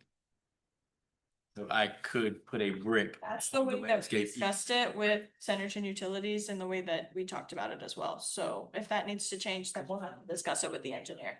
But that's not what, well, that's what that shows. That shows I can't put a structure right next to it. That's what I mean, like. They did make a note on the final plat that they can't put fences within that easement. They can build a house within it. You know what I'm saying? Houses in the back. Well, the question goes, how far do you want me to be with your house? Yeah, what? The trees that you really put in the center of your, In the Yeah. utilities. these are just for trees, it's not a whole landscaped island. It's just the trees with the spacing and everything else, so. I mean, you wouldn't have literally fenced tree. Unless you're looking at the top with the actual growth. Side yard. So if my patio go in it potentially? Not Your patio can't go outside your building setback. It's a permanent structure, but if I did a wood patio, I sure can. It's not Your permanent. wood not a patio patio. raised, it's a permanent structure, it can't go outside your building setbacks. Concrete patio. It's also an easement. Understand, but if somebody was to come into that easement and tear up something that somebody put in there, they're gonna be upset. Just saying. And that's what I mean, like if I put a detached wooden deck, a gazebo.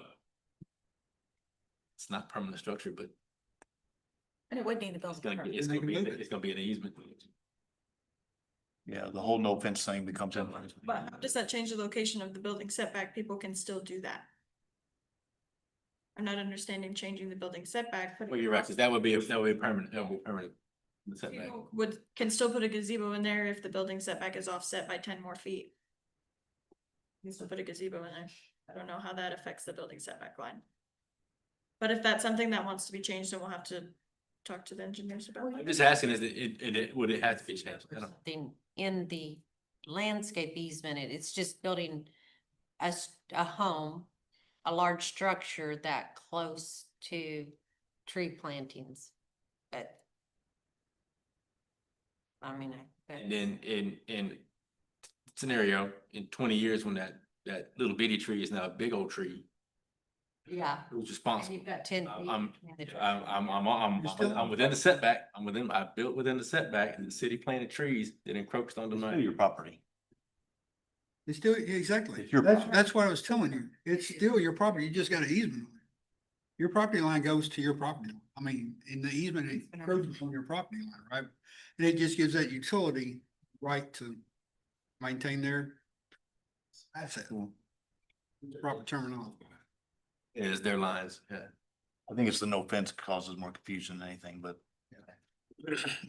All right, I'm just asking if they had. no, you're fine. No, I no. mean, I was gonna ask how things get built wrong, but that's a whole nother story. So, Yeah, I never heard of y'all landscape. worked around it, so. Okay. Any other questions or comments? Man. If not, then I would entertain a motion for subdivision 2215, phase 5, the final plat. Tony, I'll make a motion to approve subdivision 2215, phase 5, the Pines. Curtis. Curtis. Go ahead. Motion and a second. Is anyone opposed? All right. Thank you, guys. Good luck. Next is on the discussion of amending the planning commission bylaws. Lorraine, are you gonna speak? Yeah, so You just have the computer. there's a little bit of background. These bylaws were written when we had single meetings. And instead of 2 meetings a month, and it makes it a little more difficult, not that we want people to miss meetings, but the way it's structured today, it potentially makes it difficult to miss a couple of meetings. And so there's some recommendations on changing the the meeting requirements, I would say, in regards, because we have 2 meetings a month instead of 1. Basically, you could only miss 6 meetings out of 48 potential meetings. Because it was 6, you could miss up to 6 meetings for 2 years. So, It makes sense if you're doing once a month. yeah. That's a lot of missed time. Yeah, so I recommended, because we're doing, and I also corrected, still had reference to the planning area in there. Obviously, that's not correct anymore. It had the meeting dates. It was still like the 4th Tuesday, so I updated that to reflect, the 1st and 2nd Tuesday of every month and the correct location. Third. 1st and 3rd, whatever I said, it says 1st and 3rd in there. And the recommendation that I had was for any member absent more than 4 consecutive regular meetings. And I looked at what somebody else does. Cave Springs does without a 24-hour notice of absence. So kind of like you could be excused if you give us 24 hours of notice, but We need more than that with a public here. Yeah, I would. Yeah, that way you ensure you have a quorum at least, Yeah, like I was Last minute. notified today Yeah. at 2:00. I mean, that's not enough. I mean, Right. life happens, but I mean, like you said, this is talking about excuse compared to unexcused, right? So so you get unexcused, so what? You Like, still got 6 more life doesn't times to happen, go. life doesn't happen 6 times. Right, exactly. Unless you have a crappy life. and then I changed. Can we kind of go just one by, on the term, we do staggered terms also. We want to keep that, I would think. So we need to probably add staggered terms. And we'll figure out what that is. You I wouldn't think it's 3. want a mayor to fire everybody all at one time. So you're changing that to 6, We did every 3 years. you're changing that to 6 absences within 12 months or excuse, what is that? I can't. Hang on a second, let me change the size of this. That's even smaller. Come on, read. Borrow my glasses. That's bigger than that. That's big. I mean, mouse arguments. Okay. No good guy that can hook you up. Getting old. I ain't already there. Next month in the military. Should be just something. If any member is absent for more, this was just what I looked at for other things. More than 4 consecutive regular meetings. And we could take out the with 24 hours notice of absence. And change it from 6 meetings in 2 years to 6 meetings in 12 months. Yeah. That's fair, yeah. But the 24 hours notice, you want that? I'd say 48 hours notice. I mean, No. I'm let going people know. 24. You're gonna miss 4 straight, even like at life I'm going after, 24. I'm 4 straight meetings Staying 4 straight without a 24-hour notice. without any notice, whether it's. I thought you just said. No, you were gonna be gone for a month. No, I understand what you're saying. I was thinking the 24-hour notice. Okay. No, it's- I wasn't tying the date. 4 in a row without a 24-hour notice. Yeah. But does it still allow for the, what time did you say? Not extenuating, but I would say absent, exceptional circumstances, that's what we talked about. something. Okay, yeah. Yeah, like. If your wife is in a wreck, Yes. I'm not coming to my wife is in a wreck. I would- But that's one time. That's not 4 meetings in a row. Right. Right. Yeah, I'm just saying. Yeah, I think we need to put extenuating circumstances. I think that was. Yeah. Like, John's gonna be gone for, military. I can't help that. If I don't show up, they're gonna get me for longer than a month. Put you in some get free meals, man. Your free meals, 3 meals a day, Clothing, TV, clothing. and workout plan. You know, might be living better, you know? I spelled that wrong. Do not yell at my spelling. Glasses. That kid is driving me crazy at home. Huh? When you go to some dates, it's more dangerous. No, right? It's not even telling me that I'm done. Okay, we good with that? 4 meetings. Yep. Unless there's extenuating circumstances, the extraordinary circumstances, or a total of 6 meetings and 12. Let me address that, though. I think we need to make some sort of process or procedure as to who determines what that, if that is extenuating circumstance. I think the mayor. Or chairman and. Or chairman, yeah, the chairman, yeah.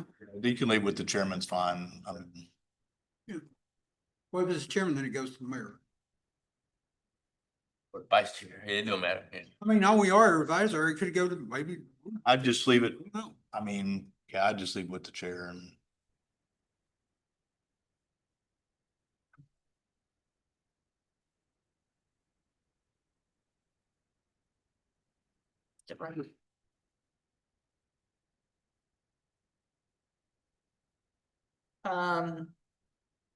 Yeah, I don't know how I didn't know for sure. I made a note over here of what Bentonville does with their terms, because there's no term limits or anything for planning commission.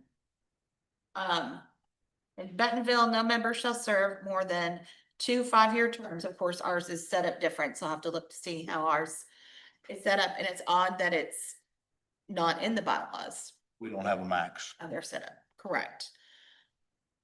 This is Congress.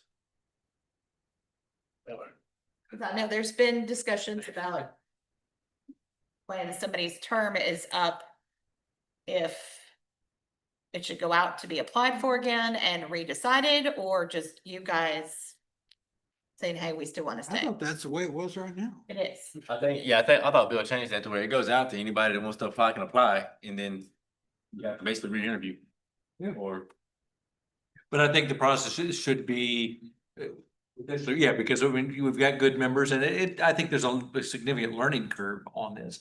But I think that notice needs to go out probably 60, 90 days ahead of time to whoever's about to lose their term, or to anybody else. That way, the council and the planning commission has the opportunity to interview the current member along with any prospective members to make that determination, rather than doing it and I think that's fair. I think that gives, you know, someone an opportunity to say, you've done your term, it's time for somebody else.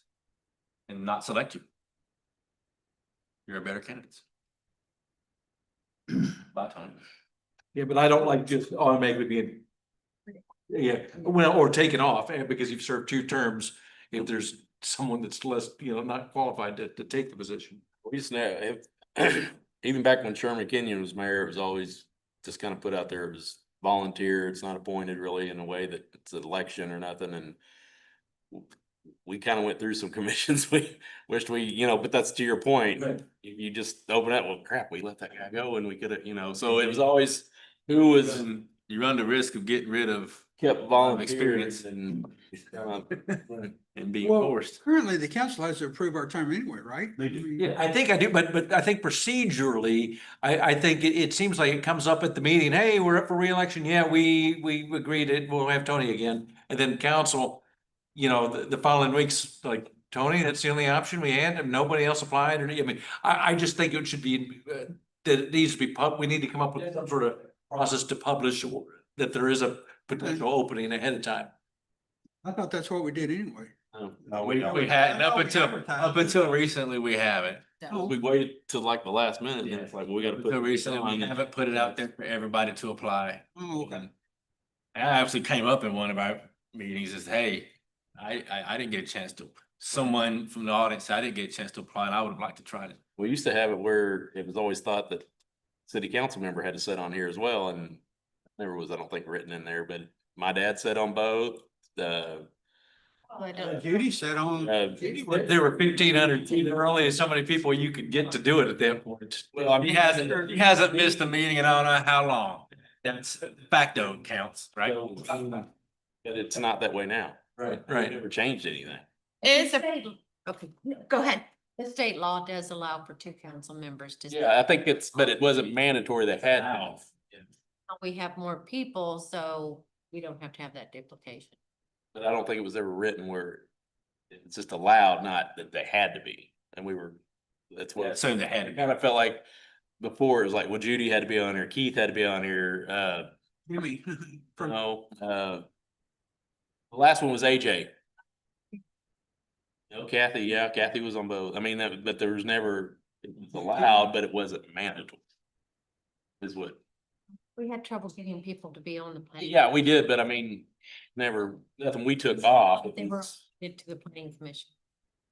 Cause they kind of went to council and then they read the meeting notes, where now we have staff that does that, so.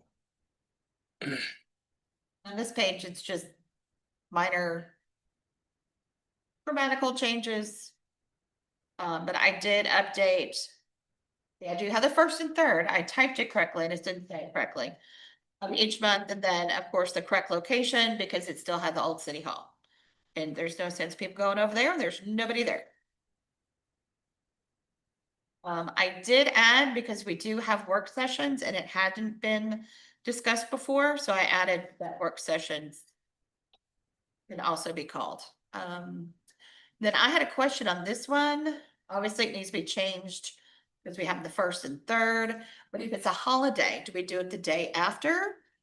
Do it the next week?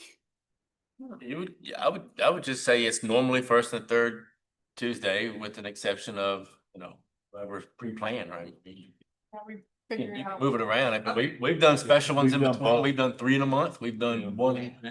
Just wondered because it specifically said in here that if it was a holiday, it would say that it was. I would just say Tuesday. Typically first and Tuesday with an exception, with the Okay. approve exception list, whatever. Just because it was already included in there. That's because all the meetings were on. But that's still a fourth, yeah. So if it was on a fourth Tuesday, that was one of the meeting dates. We just make it simple and say in accordance with the annual schedule as published. First and There we month. go. Do that, exactly. But in whatever annual schedule you publish, that's what you publish. I'm good with the 3 minutes too, by the way.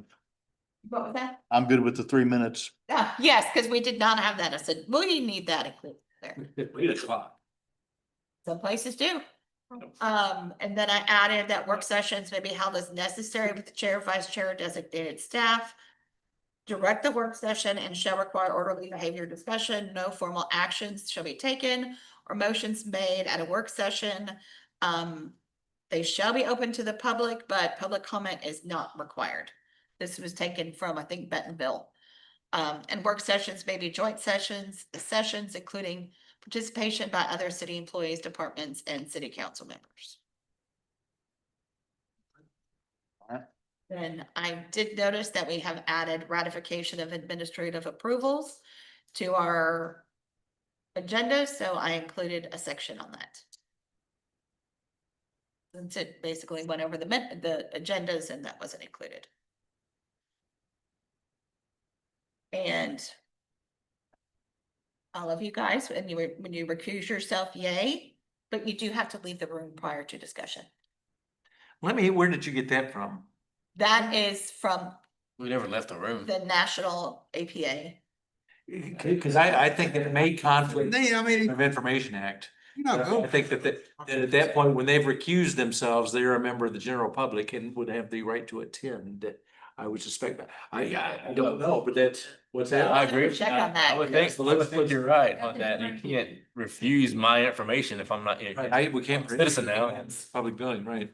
With everything that with APA, and I do the planning commissioner trainings, that's one of the things that they said they could not be part of the discussion, because then the planning commissioners are going to not sway it on purpose, but just, hey, that's one of our commissioners. Okay, he really doesn't like it.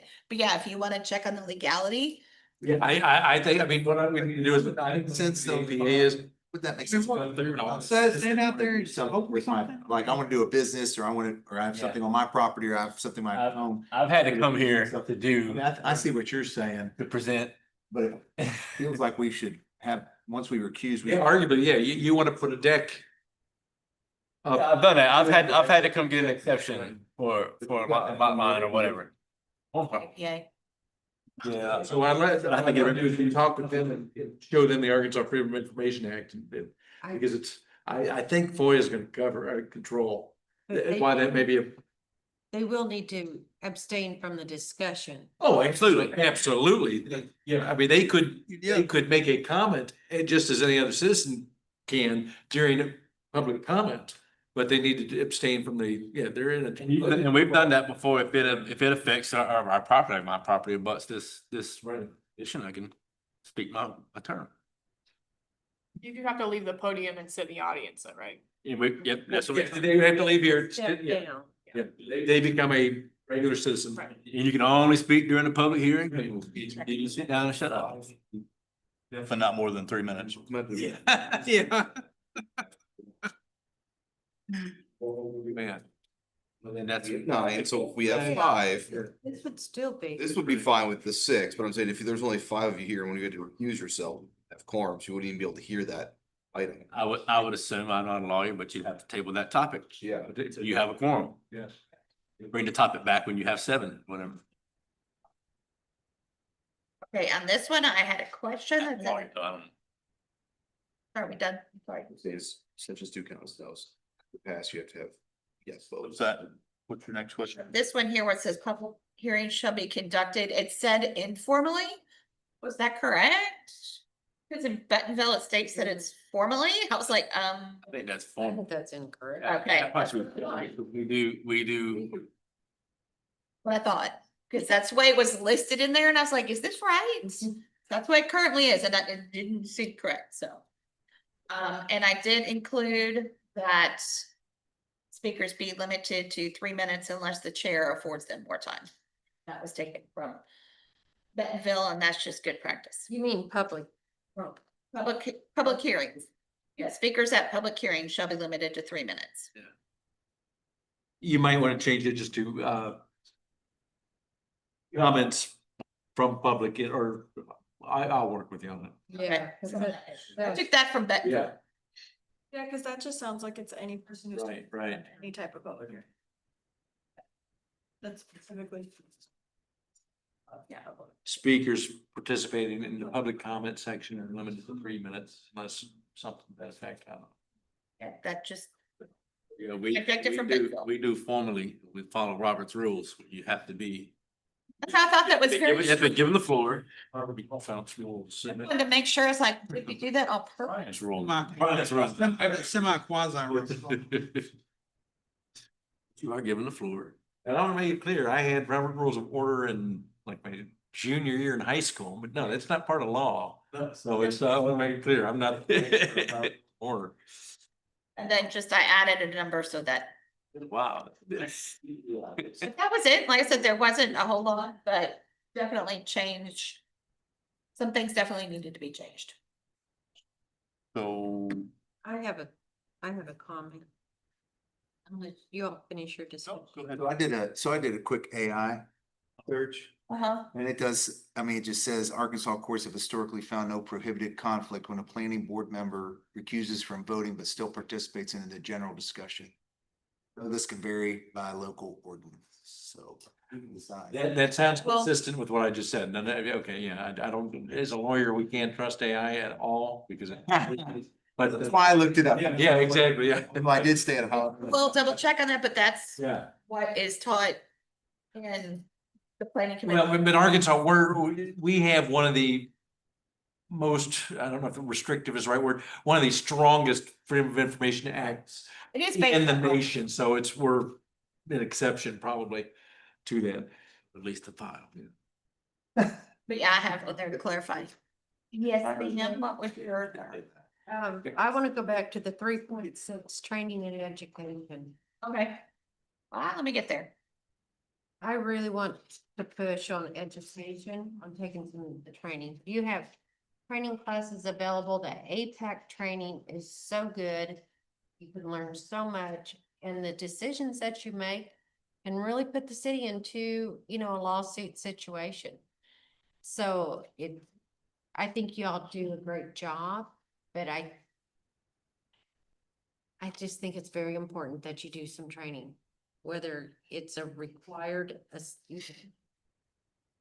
Leave the terms. even 2 hours a year, something. Would you like that stated differently? You're asking me, I'm just talking to them because it's just hard to get anyone to go to training. And it's really important. I mean, some of you have taken some of the classes, the APEC classes. And I mean, I still take them as refreshers. Just things change with the laws, but and this area is changing so much that there's new things that are brought up on, how to best to handle. So. And the classes are set up where they're all online now. And 1 year they're taught during the day, which obviously that's difficult because you guys have this thing called other jobs. But then there are sessions that the next year that they're all in the evening from 6 to 9 PM. Yes, it's not a fun evening, but it doesn't impact your work. And we can also, And that would be an exceptional circumstance for missing the meeting. They're not on Tuesdays, they're on Wednesdays. I mean, we had You got me. regional planning come in and do a training session.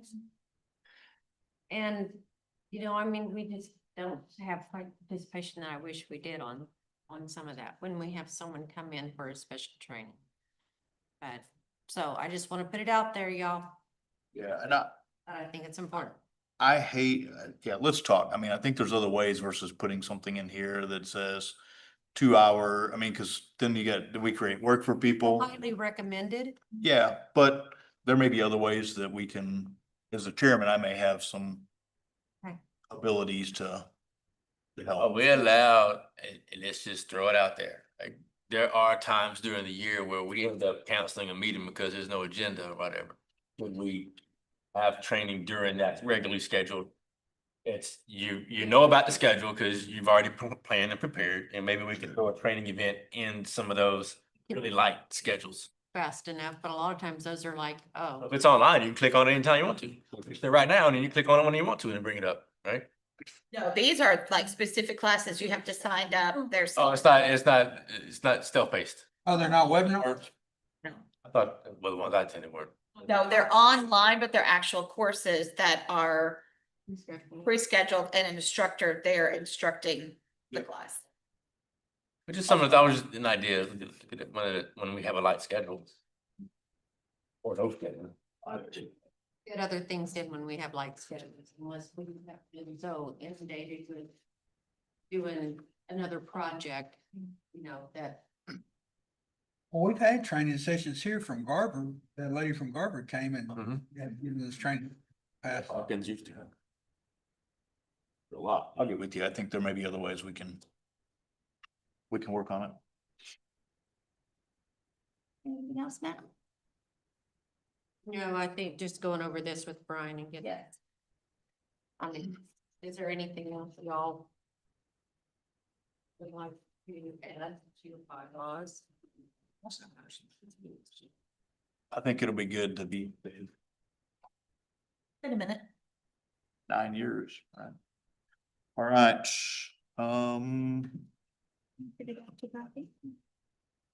I would say this, that over the next month, it's going to be very important. I know we just kind of went through this a little bit, but the next month is very important if you guys are not going to be here, that we know ahead of time. And so we have a pretty good understanding of Joey's commitment and schedule. John's commitment next month and the fact that he has to do some military training, so he's gonna miss a couple meetings. I'm gonna miss the first meeting of May, so it's very important that we have discussion and open discussion so that we know. So that number one, it's fair to all of us, it's fair to the commissioners, but it's also fair to the public, because if they spend time and money on a public hearing, which the first one's probably already been published or at least, started, right? So let's just make sure that we're aware of anything that we may miss. And so, yeah, I'll just leave it at that. Our next meeting is scheduled for the 5th. As I mentioned, I will not be here. Joey will be here for that one. We have that commitment from him. And so if you're not going to be here, just make sure that you let us know ahead of time. Next council meeting is the 12th. And we'll see you guys before the 21st where there's a tech review. Anything else from staff? Anything else from any of the commissioners? Then I would entertain a motion to adjourn. Motion is second. Is anyone opposed? Thank you, guys. Reserves for about. I would have got out. First.